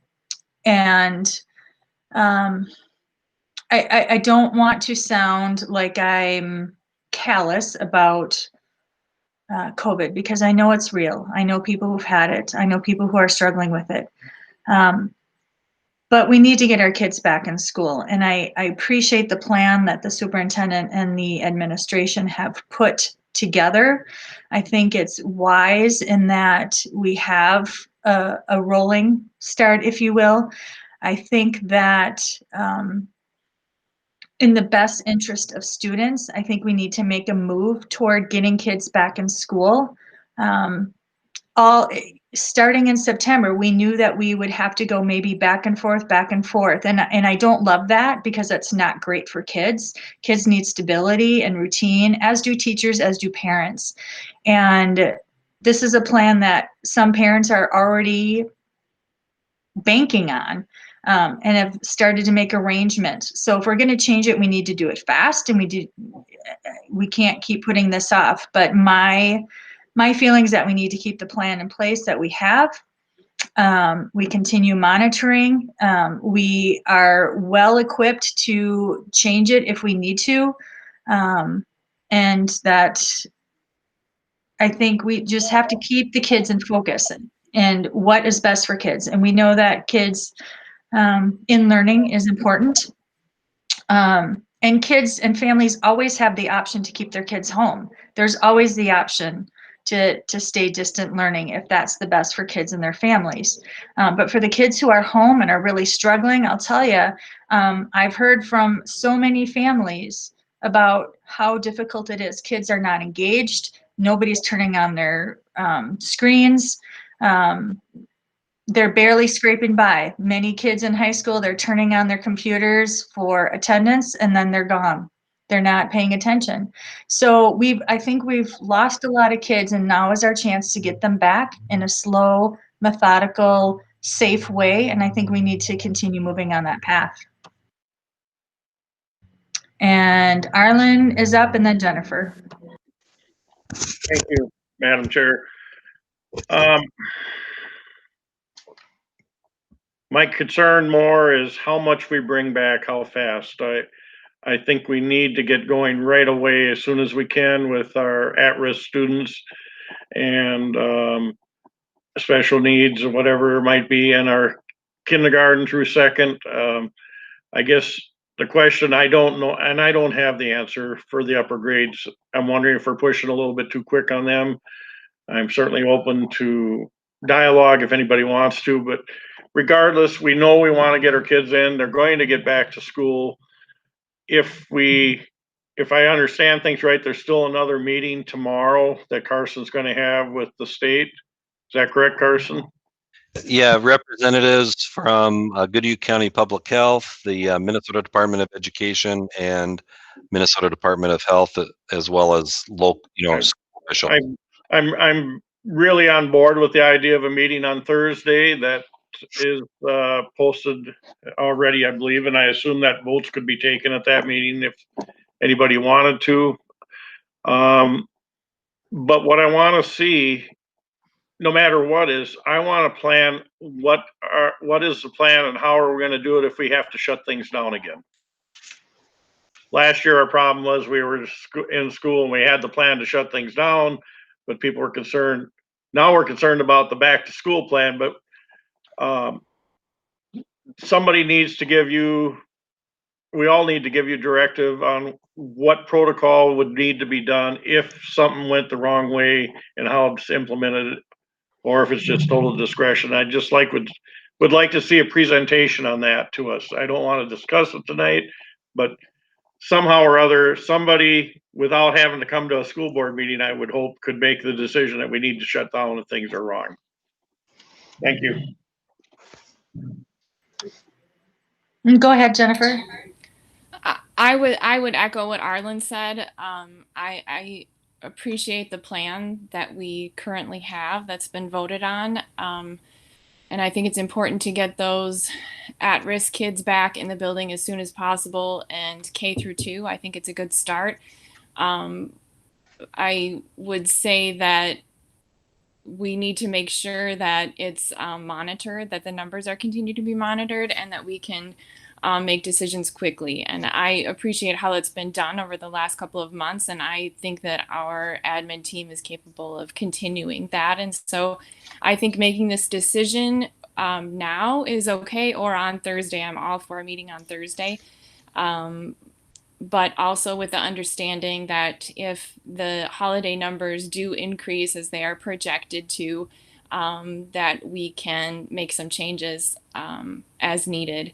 And I think with those changes, also with the switch to distance learning, if that has to happen or when that has to happen, most likely, that we have a plan in place where those the ELL kids, the at-risk high school kids, that we can go directly to those plans that some of the administrators are putting into place and staff is putting into place, so that we don't have to come back as a meeting, as a group, and say, okay, can we send these kids to school? But we already have a plan in place if we go back to distance for those students, so that they're taken care of immediately.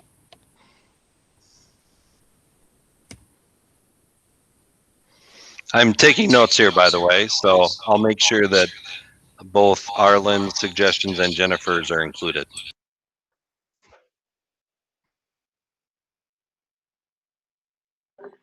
That's a great suggestion, Jennifer. I think that that's really wise in being able to move back and forth between all of our models so that we can move quickly and efficiently. So, so what I'm hearing is that we have a meeting on Thursday where we will continue this discussion after the consultation that we will have tomorrow. Is that right? Yes, and we can either have a motion authorizing that, or I can just add it as a special meeting. As long as we give a 3-day notice, we're fine. Just a question, I guess, is, I mean, this is going to be the one, a special meeting is the only thing you can talk about is that one topic that you post. Is 6 o'clock too late of a time to start? Do you want to start earlier? I'm just throwing it out there because people are, if we're going to actually make a change, sooner than later. So I'm just throwing it out there. I can do whatever, but I'm just throwing this. Is 6 o'clock the right time for a special meeting, or should it be even earlier? I'll go by consensus, I guess, not a motion. So I'm fine either way. I won't be able to attend until 6 o'clock on Thursday anyways. 6 o'clock is fine then. That's no worries. I just throw it out there because it's one topic. So. And so I am clear in understanding what our topic is on Thursday. Are we going to change are we going to have a further discussion on everything that we just talked about and possibly change our plan of back to school? Or are you just giving us an update on what the consultation is and a yay, we're going to go ahead with our current plan, or no, based on the consultation, we have to revise it? Well, my assumption is that it's yes to all of those. You know, that certainly giving an update based on the consultation is step one. We can certainly talk about implementation of, the plan that was approved on December 21st. And if there are changes to that plan or a desire to just stay distance learning, that we could entertain motions at that time. So what I would probably post as a special meeting topic is just return to school plan, because that gives us a lot of flexibility. Honestly, I just have to say that I'm really uncomfortable changing the plan on Thursday that was supposed to start the following Tuesday. I'm really struggling with that. I don't think that that's enough time for parents to quickly change. I mean, because they've had since kind of December 21st or whenever you sent that email out. I mean, they've had a few weeks now to kind of digest that, but I'm just going to put that out there as I just think that that's not very kind to our families or students. And I understand that we need to be flexible and try to juggle between many different scenarios. But all right, Holly, you're in the queue. So Carson, we get new numbers on Thursday, correct? Correct. Okay, and they will be for what time period, just so we're all clear? Yeah, let me look at my chart here. It's for a 2-week period that's a couple weeks earlier. So on the 7th, we'll be receiving data from, I believe, December 13th through December 26th. And is there another data source that you can get more current numbers from another entity? Goodhue County has been really good with their projected COVID rates. And so right now they are projecting just under 72 for the period of December 20th through January 2nd. I think that would be the most recent data we could use. And I just got that number today. So I don't think they would have significantly more information to share on Thursday. Okay. All right. Yeah. So I'm hearing everybody. And so my summary in my head is there could possibly be a change for Monday based on what we find out tomorrow at the meeting with Pam and Jim and Karsten, based on numbers, based on information coming to us. There could possibly be a change. It's also possible we could stay the course of what was tentatively planned for January 11th, correct? Yeah, or the actual first day back for the K through 2 would be on January 12th, which is Tuesday. Yeah, so that's how I'm hearing it, and that's how I feel the summary for me is. Are other people hearing it that way as well? I'd say that was a really good summary, Holly. Thank you. Okay. Is it possible that we can move on since this is going to be a continued conversation for Thursday? I'm seeing heads nodding. If you have any questions or specific concerns, please feel free to email me or give me a call because we want to address people's questions and concerns the best we can. Great, thank you. All right, next on our agenda is the meeting schedule. So we currently have a schedule of meetings for the remainder of the year based on our current plan of the first and third Mondays is usually our school board meeting. Yep, and so each year the board does set up the meeting schedule for the year. There was at least one year when the board decided to put a pause on it and actually discuss it at a later meeting or a special meeting. But typically we do approve a plan like Pam described. Jim, you're in the queue. Thank you, Madam Chair. 2 comments. Normally in July, we kind of stay away from the week of the 4th. I see sometimes we only had one meeting that month.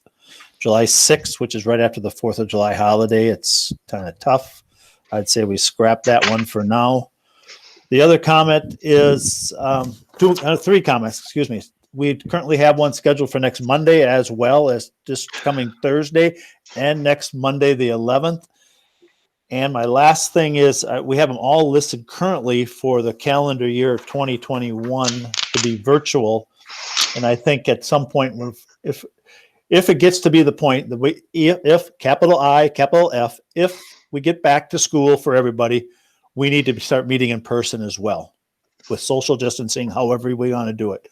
So to me, this is a tentative meeting schedule with alternatives that could be presented as time allows.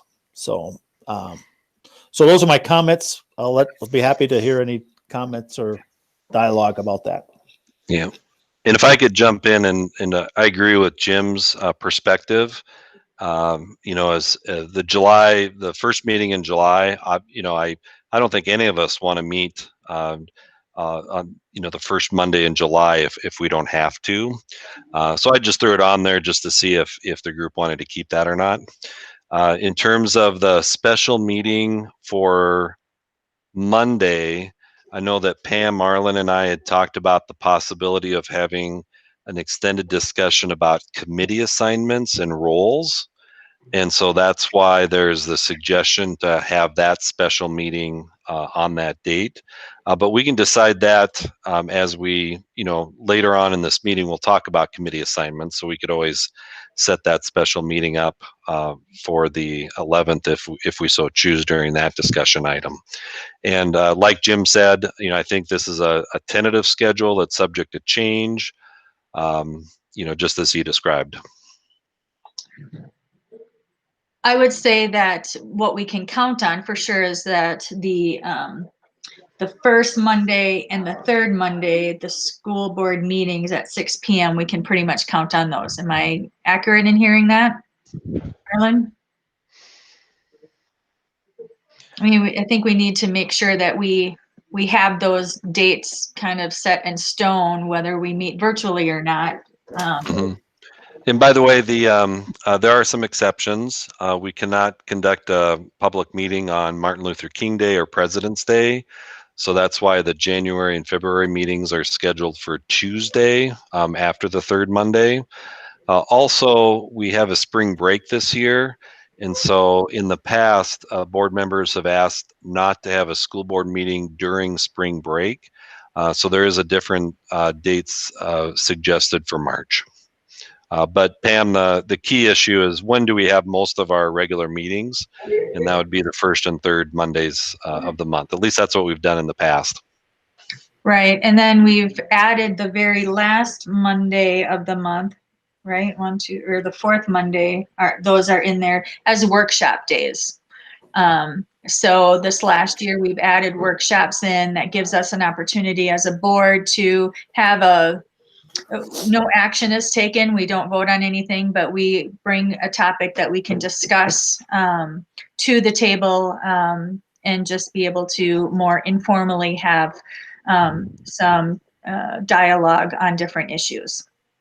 They've been very helpful, and I would say that most board members in the past have would agree that keeping the workshops would be a good idea. Jim? No, Arlen, you had your name in the queue. I think Anna was ahead of me. I am very sorry, Anna. Oh wait, is Jim in front of you? I've already spoke. Oh my goodness, it's hard to keep track here. I need a check mark. Anna, I've already had myself.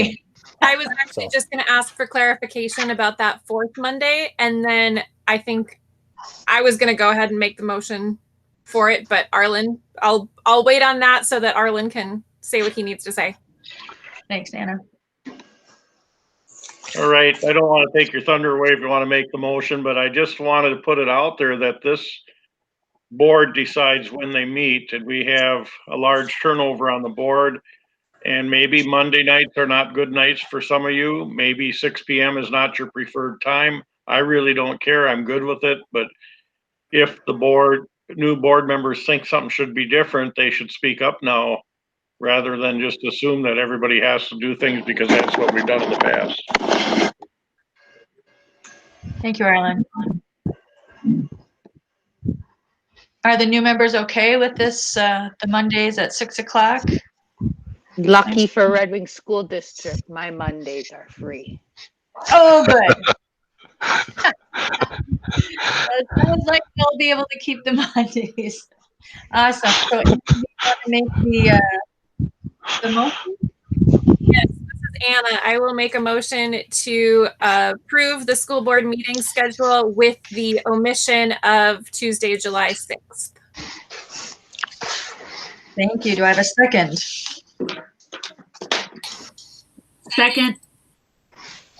By Holly? Yes? All right, then we will vote on that motion, and we will start with Ms. Tower.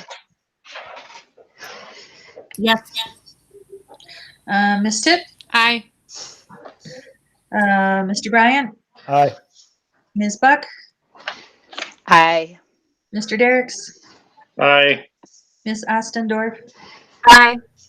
And chair votes aye. That passes 7-0. Thank you. So you can pencil those dates into your calendar.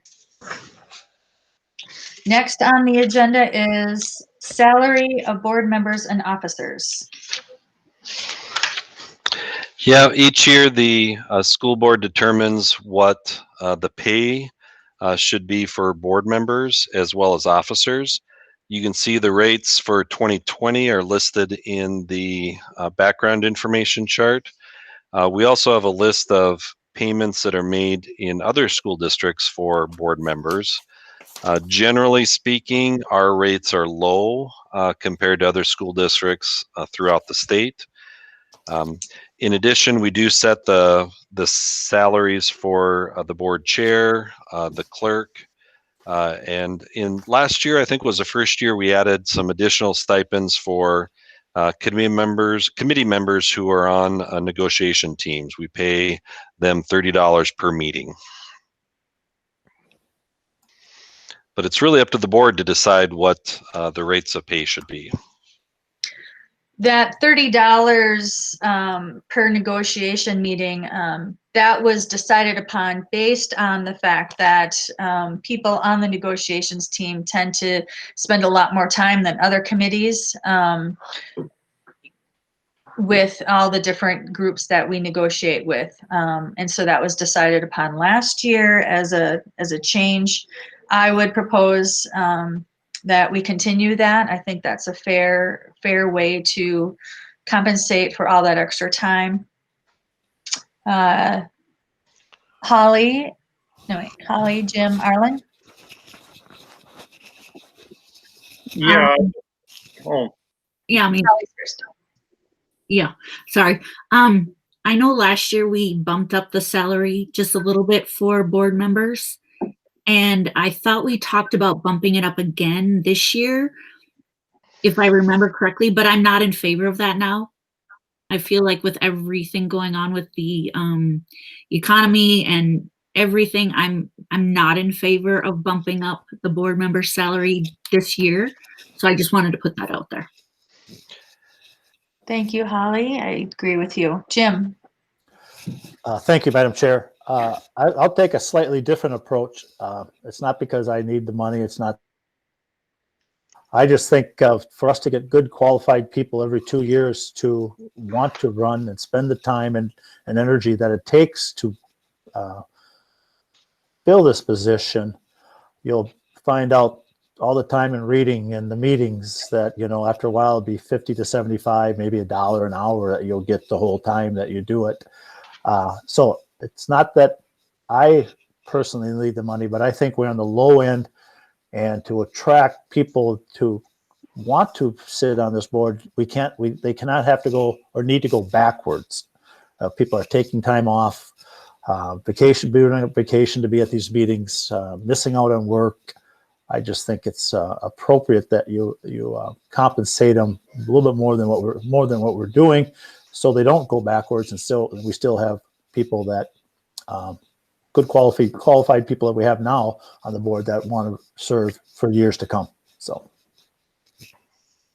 Thanks, Jim. That's an excellent point. Arlen. Yeah, Jim's there, and I'm right on this. We identified in our former boards that we felt that the pay was underpaid for what we're doing. And we have been systematically trying to bring that number up every year to try to get it up to a number. And I don't know what everybody's number is. I think we should be over $4,000 a year for what we're doing. Like Jim says, I'm not here for the money, but I think it's right when I lose a load of hauling grain because I had to stop for a meeting. It takes money out of my pocket. Everybody else has their employment issues. Might be daycare. I don't know if we're in that situation. But there are costs to serving on the board that come out of your pocket, and we've been trying to raise this systematically every year. It's never easy to raise your own pay in front of the public, but on the other end, if we skip this year, we have not helped the situation get to where it needs to be in the future. So I'm supportive of a periodic increase each year to try to get to the goal that I don't know, specific goal, but a goal of a higher pay. And so I think last year, did we raise 200 or was it 400? Jim is showing 3 fingers, so I wonder if it's 300 or 400. Okay. I'd have to go back and check on it. We're at 26. I think we went to we compromised. Somebody put 3,000 out there. I think it was. Okay. Is that what it is now? 3,000? I don't even know. I believe it's 3,000 right now. Okay. But at any rate, I'm very supportive of a $200 to $400 increase again this year. Would someone like to make a motion?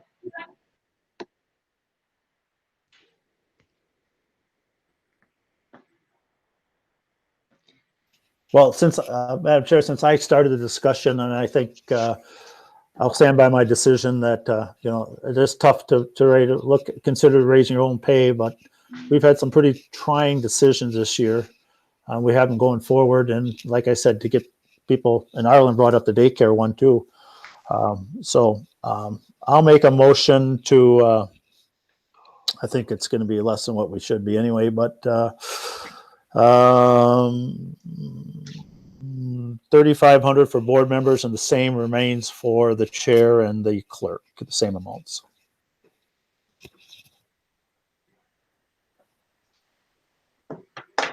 So you want to have board members making 35, the clerk 35, and the chair 37?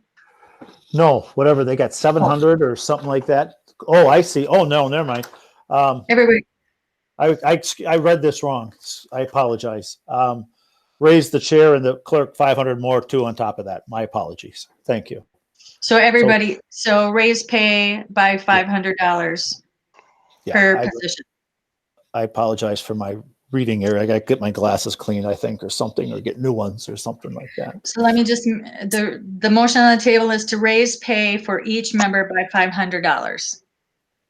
Yes, per year. Per year, per position, per year. Correct. Jim, did you mention anything about the pay for committee members for negotiations teams? Was that part of your motion? I thank you for clarifying that, Superintendent Anderson. I will include the $30 that's currently there. Continue with the $30. Yes. Do I have a second on that?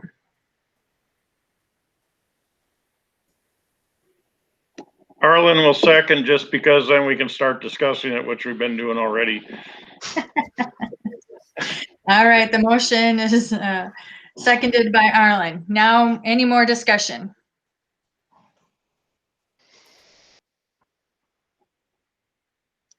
I think I have a hard time with an increase for board members, knowing that I'm on part of the negotiating team, and we're having a hard time negotiating with our groups right now because of the uncertainty of some of our our funds. And so I'm conflicted with that because I also see that, and I definitely agree with Jim and Arlen that it's an important job that we have as a school district board member. And you are right. I mean, I've had to take some time off of work to do some board things as well. And so we shouldn't go backwards. I could maybe stomach maybe a $200 per position and continue with that. I don't know if I can do 500. Other discussion. Anna? Oh, Jennifer's next. That's exactly what I was going to say, Pam. I think we need to do something, but 500 seems like too much at this point. So I agree with the 200. Okay. Nikki? Okay, so this is really hard for me to put my input on there since I, here I am just coming, out of the gates, haven't really, I'm more of an earn my position type of person. So, and I agree with Holly's words. To me, it doesn't feel right even raising that. But again, I haven't taken off work yet, and I'm big harvest starting in February until November. So I 100% agree with what the three of you have said too. So, this is just going to be something where if I have to make a decision and I have to go away, just to make my spirit feel good about it, I would have to more lead the direction that you presented, Pam. 200. Anna?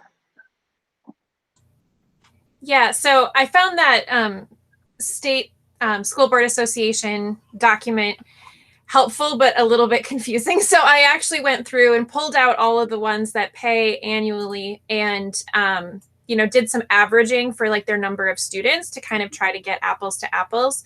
And we are a little bit low. The average was like $1.74 a student. And right now we're at like $1.10 per student, if you calculated it like that. So with that in mind, like a $500 increase is not, it still would be well underneath that average. However, I'm not really comfortable with $500 either. I think if this was a normal year, I might be, but so much isn't normal right now. And there are so many struggles that I would be more comfortable with either staying the same or like a $200 increase. 500 seems like too much to me right now with all of the unknowns that exist. So do we make a friendly amendment to the motion on the table? Point of order. Who would know that, Jim? You know those rules. Yeah, thank you, Madam Chair. A person can make a friendly amendment. The amendment had to be second, and then you have to vote on the amendment before you vote on the original motion. So that is very. Is that crystal clear to everybody? Point of order. The other option is to just vote and turn it down if that's the way it's going to go, and then come up with a new motion. That might be easier. Either way is acceptable. Okay. Any other discussion? Well, the motion on the table is the raise of pay of $500 per position per year and continue $30 a meeting for the negotiators. So we'll begin the roll call vote with Ms. Tift. No. Mr. Bryant. Yes. Ms. Buck. No. Mr. Derricks. Yes. Ms. Ostendorf. No. Ms. Tower. No. And Chair would vote no. So that fails. There's 2 yeses and 5 noes. All right. So does someone else like to make a new motion?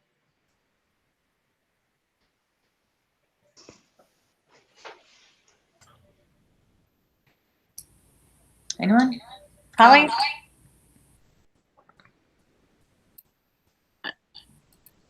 Can I make a comment first? Absolutely. Or have a question? Carson, how many groups took a pay freeze this year? Well, we haven't finished negotiating with all the groups yet. Right now, I think I'm the only one who took a pay rate or pay freeze. We've had some groups that had a 1% increase, and then some groups that had a 2% increase.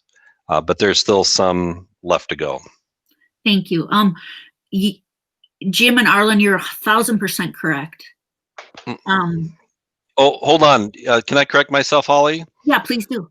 My apologies. I had a percentage increase for this year because it's the third year of my contract. But then the next 2 years are 0% increases. So sorry, I kind of misspoke there. Anyway. No, that all factors in for me. I last year was completely on board for staying on track, moving this forward into a realistic. Anna, thank you so much for the breakdown. I appreciate that. A realistic approach to how this gets compensated. So my heart is completely in that because the work is a lot and we all have other things that we do. My heart is also with people who are struggling and all of those pieces. So that's just a little bit of my personal conflict with it. So I just wanted to know that. Thank you, Carson.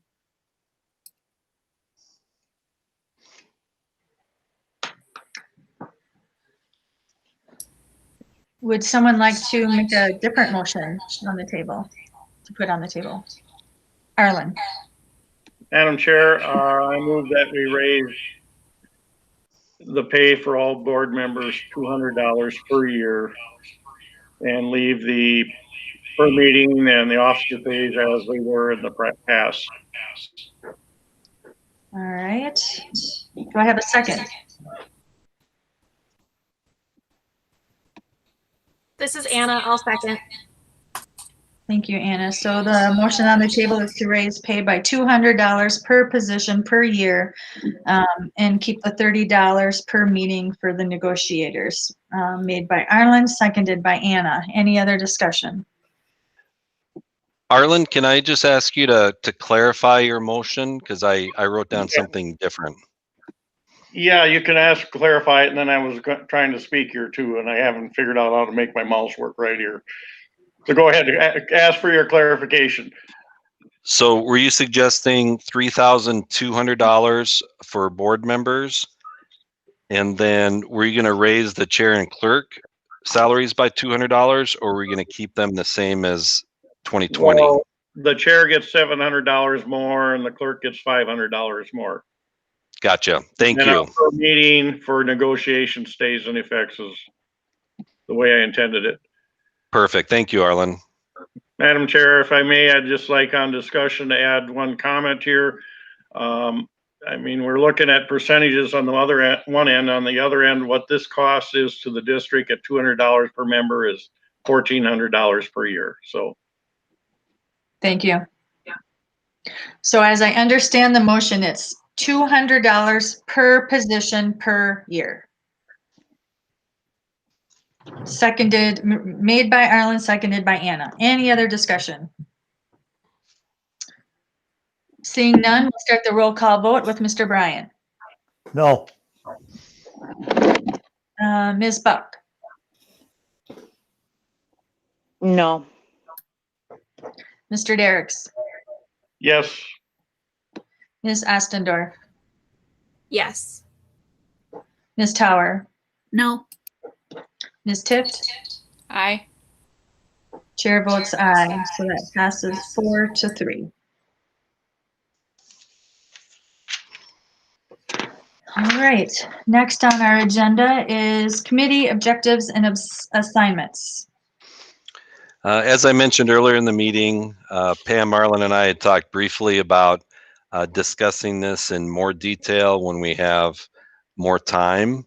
The committee assignments are set by the school board each year, and I've had several conversations with last year's board members about what they would like to see different for this year's committee roles and assignments. And so that's what prompted the discussion with Pam and Arlen about possibly having a special meeting a week from tonight to hammer all of that information out. Now, typically what we've done in the past is the chair talks to the different board members to see what interests they have in terms of committee assignments, and then the board has formally approved the list at a regular meeting. I'm game either way. I just wanted to throw it out there that that's what we've talked about.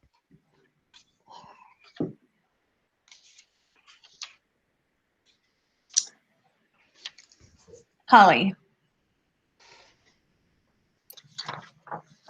I thought that went well last time, and that it gives everybody a chance to kind of brush up on what the committees are, and the new people a chance to see where their interests might lie, so that when Pam, you and Jim have a conversation with them, everybody can kind of have something beneath their feet to kind of, you know, stabilize what is exactly am I getting put onto, or what am I going to be asked to do. So I thought that it worked really well last year to give it more time. Mm-hmm.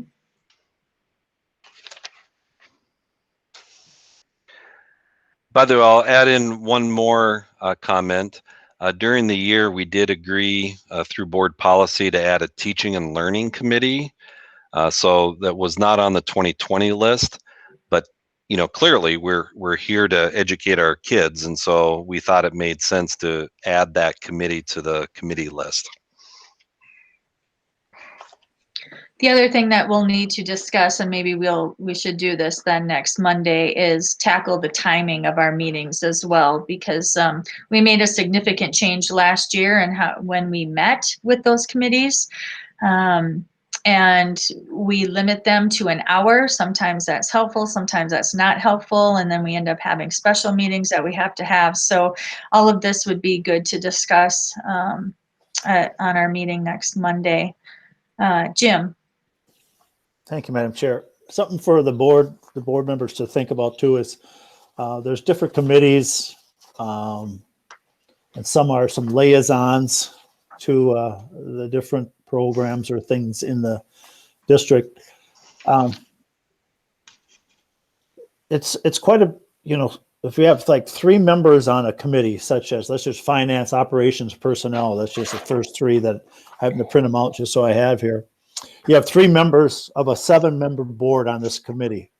I think that's, and I'll just be honest, I think that's a little bit heavy, whereas you have 2 members and maybe an alternate. That way all 3 people don't think they have to be there. And then you have 2 people responding, and then the alternate could be like, I can't make it this meeting. Can you fill in for me? Great. Now you have 2 instead of 3. Because you get down to the vote at the end of the day at the board meeting, you got to find 1 more person to agree with you out of the other 4. So I'm just counting the numbers, you know, a quorum, you have to count to 4 to get your way, so to speak. So I'm just sharing that. Maybe we want to have that discussion on Monday, if have 2 members on the committee and then with an alternate to fill in when one of the people can't be there. So that way you're not committed to so many committees and all that. And you can fill in when necessary. So I just share that. Think about it. No action tonight, but it just kind of frees us up a little bit more, even to do.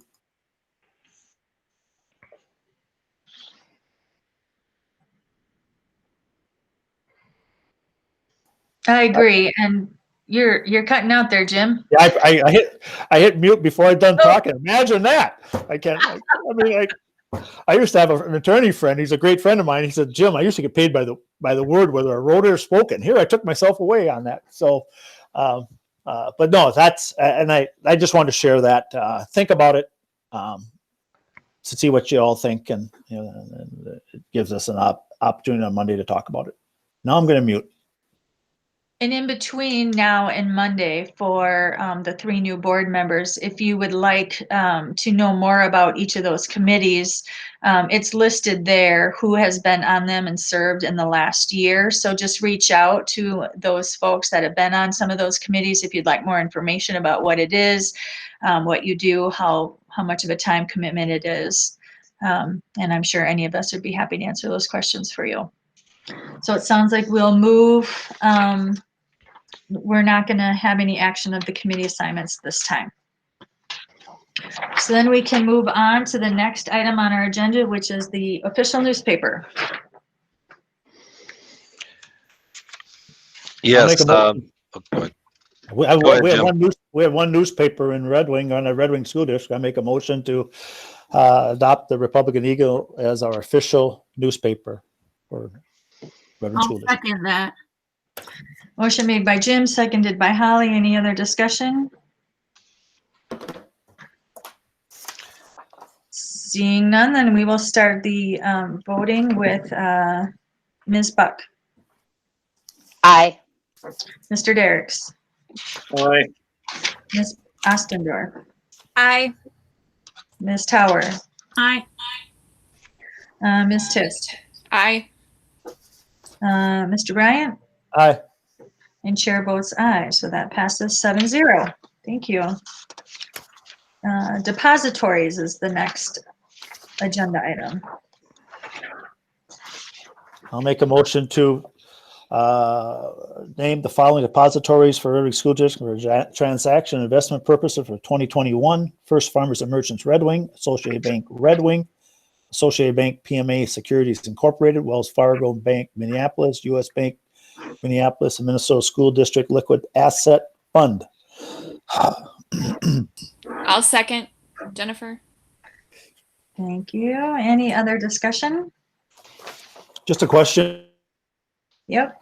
Have we ever thought about other banks in Red Wing?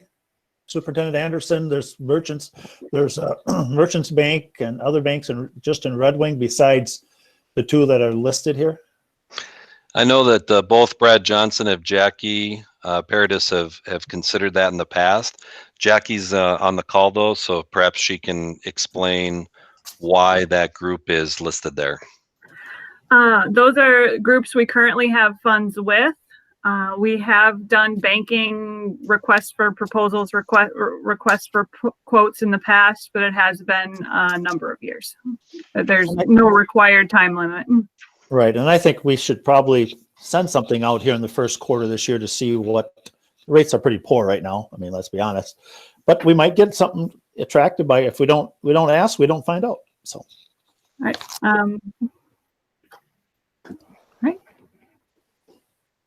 All right. So the motion on the table was made by Jim, seconded by Jennifer. Any other discussion? All right, we'll start the roll call vote, this time with Mr. Derricks. Aye. Ms. Ostendorf. Aye. Ms. Tower. Aye. Ms. Tift. Aye. Mr. Bryant. hi. Ms. Buck. Aye. And chair votes aye. That passes 7-0.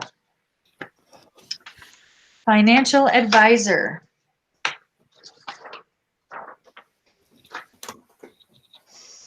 Sounds like yep, go ahead. Yeah, a year or two ago, we started the process for designating a financial advisor each year.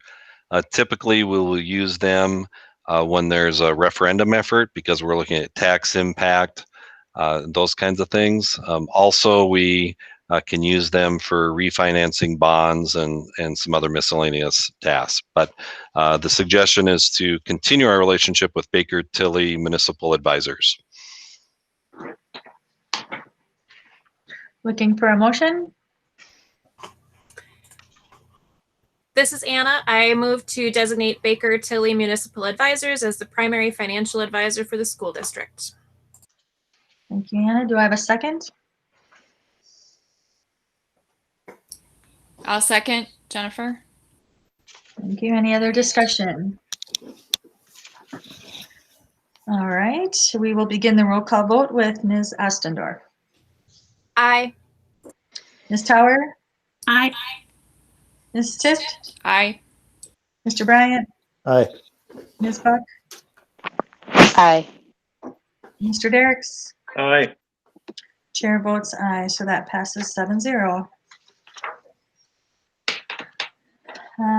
Legal counsel. We've had two motions in the recent past as far as our legal counsel. First is the the motion to designate the law firms to handle business on behalf of the school district. The second motion, which could be combined with the first motion, is to authorize who can initiate legal or contact with legal counsel. Currently, we have that as a superintendent, business manager, and board chair.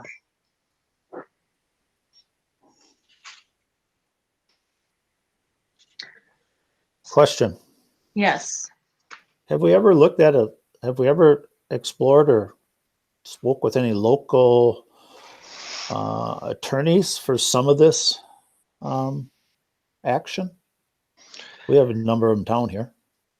Yeah, we have some good legal, or we have some good attorneys right here in town.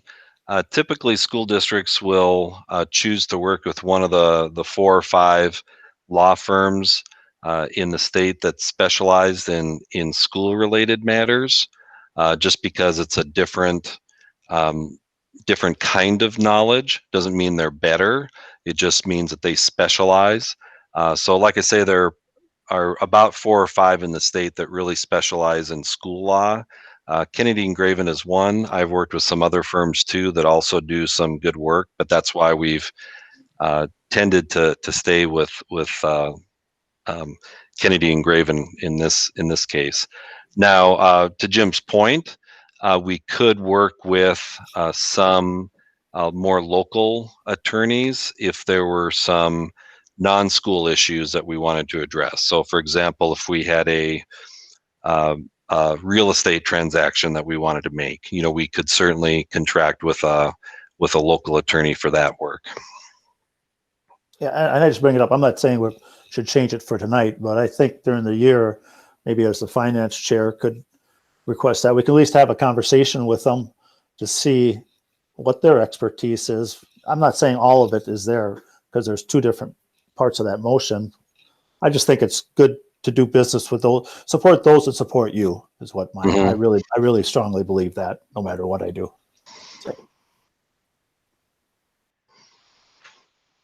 I am looking for a motion to designate those Kennedy and Graven, and then to authorize the superintendent, etc., to initiate contact with legal counsel.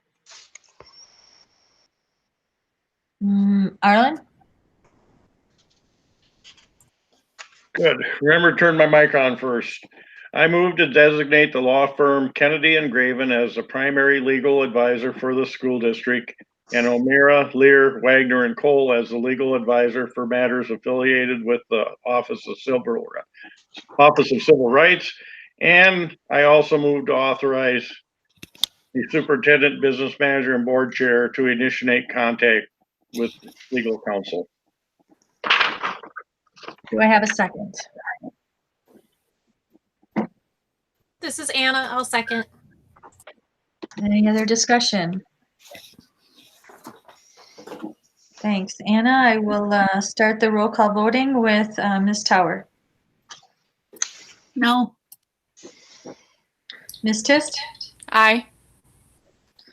Mr. Bryant? Aye. Ms. Buck? Aye. Mr. Derricks? Aye. Ms. Ostendorf? Aye. And chair votes aye, so that passes 6-1. Electronic fund transfers. Again, another formality that we're obligated to approve on a yearly basis.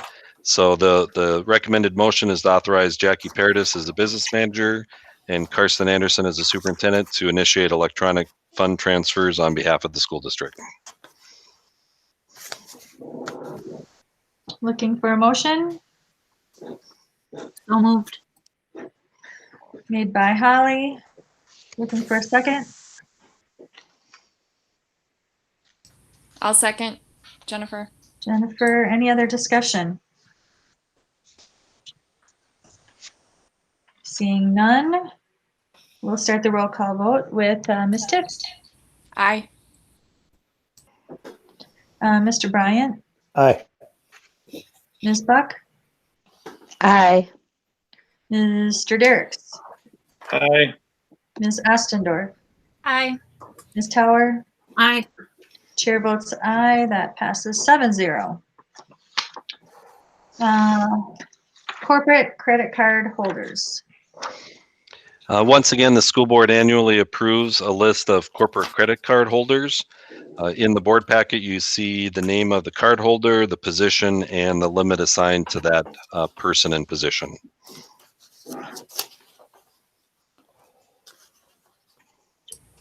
I move to approve the list of credit card holders as presented. Made by Jennifer. Do I have a second? This is Anna. I'll second. All right, any other discussion? Madam Chair, I was in the queue before the motion, but I'm sorry. now.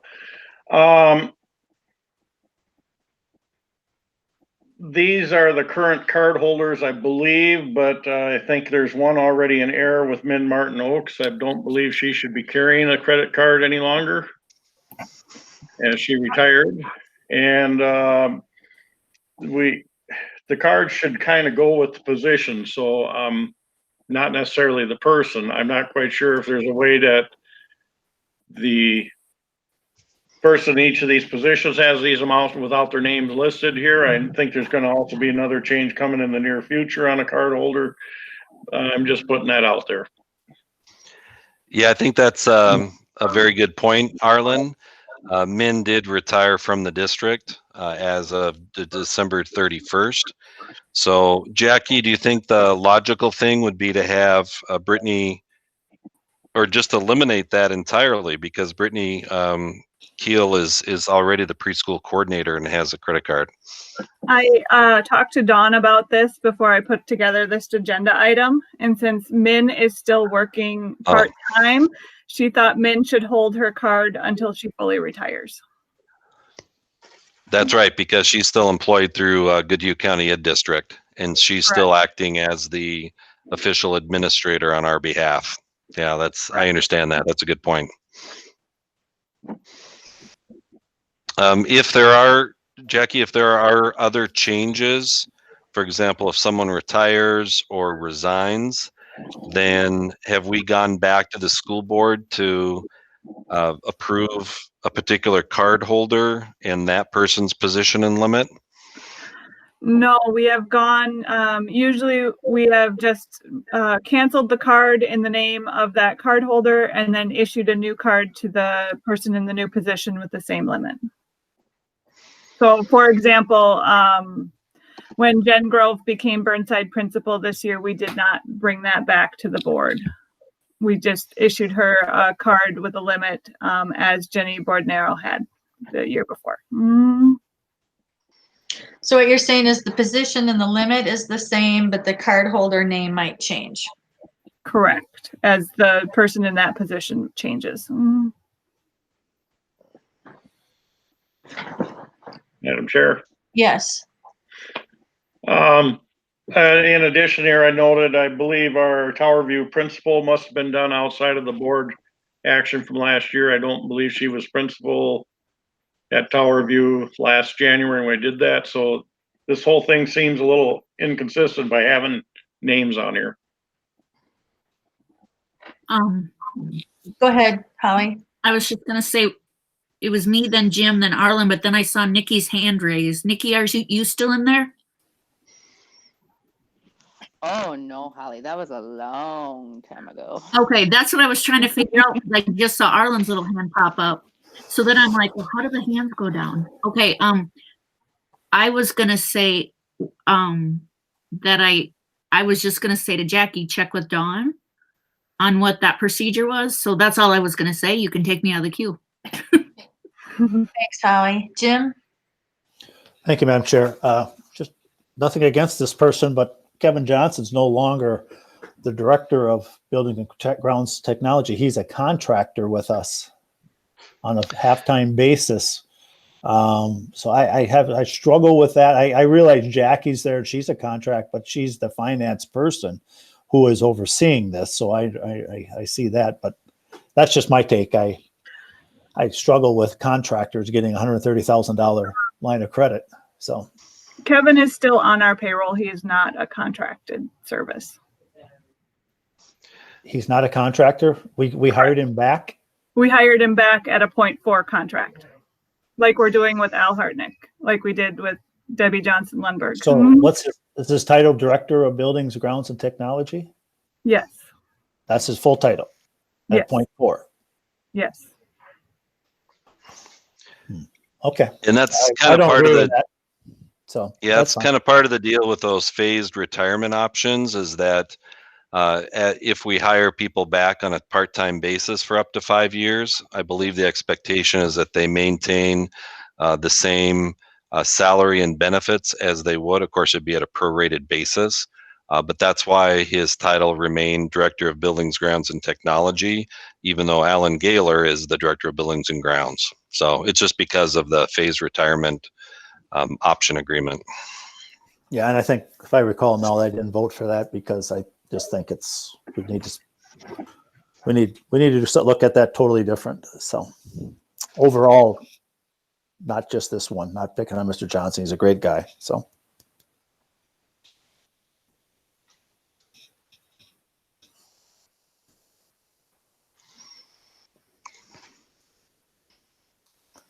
Arlen, you're in there next, aren't you?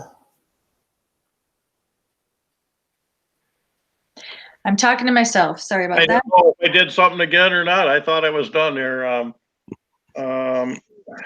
I spoke my piece on Tower View not being the person that we approved last year, and so I just can't vote for this motion with these names unless they're going to come back anytime we change a name holder. I'd rather see this come through with just each one of these positions. The person in that position would have that card, and then it gets renewed each year on the amounts. Yes. Other discussion? Well, the motion on the table is to approve the list of credit card holders as presented, made by Jennifer, seconded by Anna. Any other discussion? Well, then we will take a roll call vote, starting with Mr. Bryant. No. Ms. Buck. I'm going to go with no on this one. Mr. Derricks. No. Ms. Ostendorf. Yes. Ms. Tower. No. Ms. Tift. Aye. And Chair would vote aye. So that fails 4-3.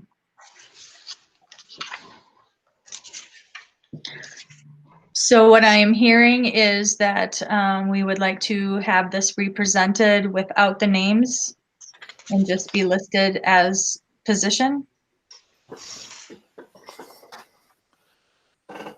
Is that correct? Well, I think that's part of it. I think the other thing is the amounts are just all over the board for different people. And we gave Alan Gaylor the position of grounds and building, but he's got way less authority than somebody that's 0.4. So I don't think that's something we intended to do. I think it's just an oversight on our part here. So, and some other things on there that, yeah, I'm fine with not the names, but I think the whole thing needs to be looked at because this is the same thing for the third year in a row, the same amounts on there. So maybe we need to look at it to see what we have for limits available.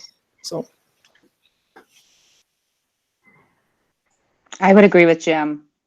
I get that I'm new here and stuff, but something just tells me I'd like to dive deeper on this and get a little better understanding. Arlen? Yeah, I'm not opposed to the list per se with the names if they're accurate at this time. But if we're going to do this, we need to be consistent. And if we approve this way with the name, then every time there's a name change on a position, it should come to the board. So it's a matter of procedure. If we're going to do it one time of the year and not follow through with the rest, somebody can arbitrarily decide to change it because position changed. Let's figure it out and do it one way or the other. Either do it by position or else every time there's a change with the card holder in that thing, let's bring it to the board in the consent agenda or whatever it is. So that's why I voted no, is we have to, if we're going to approve it now, if something changed in the middle of the year, then we need to make that change as a board also. I agree. Is this something that we can act on at our Yeah. next meeting? Oh, yep, sorry. Oh, I'm sorry, Holly. What I was going to propose is that the finance committee take a look at it and help organize it a little bit and talk it through and then bring it back to the board. Is that amenable with everyone? That seems good for me. Should I make a motion to do that? Or is Yeah. everybody, okay. I'd like to make a motion that the credit cards and all of the people that are tied to the credit cards be reviewed at the next finance committee, and then the committee makes a recommendation on how to streamline this a little more clearly and a little bit more user-friendly. Second. Made by Holly, seconded by Jim. I see Arlen's name in the queue. Thank you. I want to make sure that we, by what we just done, do not kill our credit cards so they can continue functioning and doing their job at the present time. If that can be done, then I'm okay with going to the finance committee, but if not, then I'd like some input from Carson and Jackie. Are we able to continue functioning during this time? I can also amend it to say keep it as is. Right now, the motion, keep it as is. Point of order. Can we get a response from Carson and Jackie if we can continue functioning because of that motion that was not done? Jackie, what are your thoughts about the expectations of first the credit card company as well as anything with state law? We can continue functioning as is. Of the 3 school districts I serve right now, and of the ones I've served in the past, this is the only district that are actually has a physical approval of the credit card holders at the board level. So this isn't even brought before the board in any other district? None that I have worked with in the past. And is there a reason why this is on our agenda? Like, where did this originate from? Well, I'm trying to remember if I initially brought this to the school board 10 years ago or not. I just can't remember. I do think it's a good thing to do because of transparency, because then we know that who is authorized to pursue the credit card transactions. You know, we can better monitor who does what. You know, so I think it's a good thing to do, but you know, certainly, you know, Holly's suggestion, we could certainly amend the motion if Jim was also agreeable to keep this list as it is until the finance committee has a chance to review it and, you know, make a recommendation to the board. Or we could do what Arlen said and just approve it by position and amount, or, you know, include the name of the place or credit card holder, but then bring that back whenever there's a change. So all the options are good options. I kind of feel like that's a lot of rigmarole if we're trying to keep track of this list and who comes and who goes and what have you. I like the idea of having the finance review it to make it a little more user friendly. I like that suggestion. I'll second that, and I'll accept Carson's blame for bringing it 10 years ago. If that's what he's doing. I think it's a good thing. I think it's good. It needs to be looked at because it's the same numbers on the right that was 3 years ago or 2 years ago. I started 2 years ago. This is the third time we've been asked to approve the exact same numbers on there. So it doesn't hurt to look at it. And you're absolutely correct. It's not going to affect the card holders. It'll stay in place what's currently there until it's amended. So good. Holly, you're in the queue. Yeah, I was just going to say all of the above. I think it's a good idea to do it. I understand that it seems like a little too much, but we have so much influx within our district office who manages what pieces in 0.5, 0.4, 0.3. And so Jimmy brought up a really good point that a 0.4 person has more money to spend than the full-time person. So I think it's just really a good time to review it with everything else staying in place until a new recommendation comes forward. So If the, there's a new recommendation. yeah. So your motion was to bring this list back to be reviewed by the Finance Committee. And Jim seconded that. Do I have that correct? Yes. Yes. Okay. So we will vote. Any other discussion? All right, we'll vote on that starting with Ms. Buck. Aye. Mr. Derricks. Aye. Ms. Ostendorf. Aye. Ms. Tower. Aye. Ms. Tift. Aye. Mr. Bryant. Aye. Chair votes aye. That's 7-0. It passes. So thank you to the Finance Committee for digging in on that. The next item is upcoming meetings and future topics. We will be meeting on Thursday at 6 o'clock. We'll be meeting next Monday at 6 o'clock. And then the following Monday, the 18th at 6 o'clock. Any other meetings we'd like to highlight right now? Future topics we'd like to discuss? Oh, go ahead. Actually, the meeting is on the 19th, not Sorry, the 18th. Yes, thank you. My apologies. Any other? Madam Chair, Yep, I see you. I assume any committee meetings or whatever, most of them are not going to take place until we get this figured out. And if there are people on certain positions, they'll continue on, like Ed District and different things, until something is approved. Yes, that is my understanding. Yeah. Jennifer. I just had a question about the workshops. How is it determined what the topics will be and what we discuss? That's a great question. We would just ask that if there's something that you would like to learn more about or dive deeper into, we keep a rolling list of that. So let myself or Jim or Superintendent Anderson know of those things. And we can discuss that a little bit more next Monday and start prioritizing those ideas of what we'd like to learn more about and discuss. Jim. Did you raise your hand, Jim? Or did he leave? Where'd you go? I think Suddenly Oh, yeah. left. We lost him?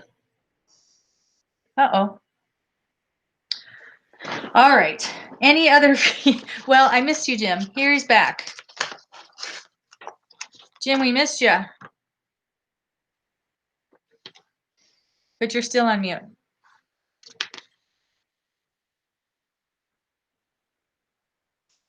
We're discussing future topics and upcoming meetings.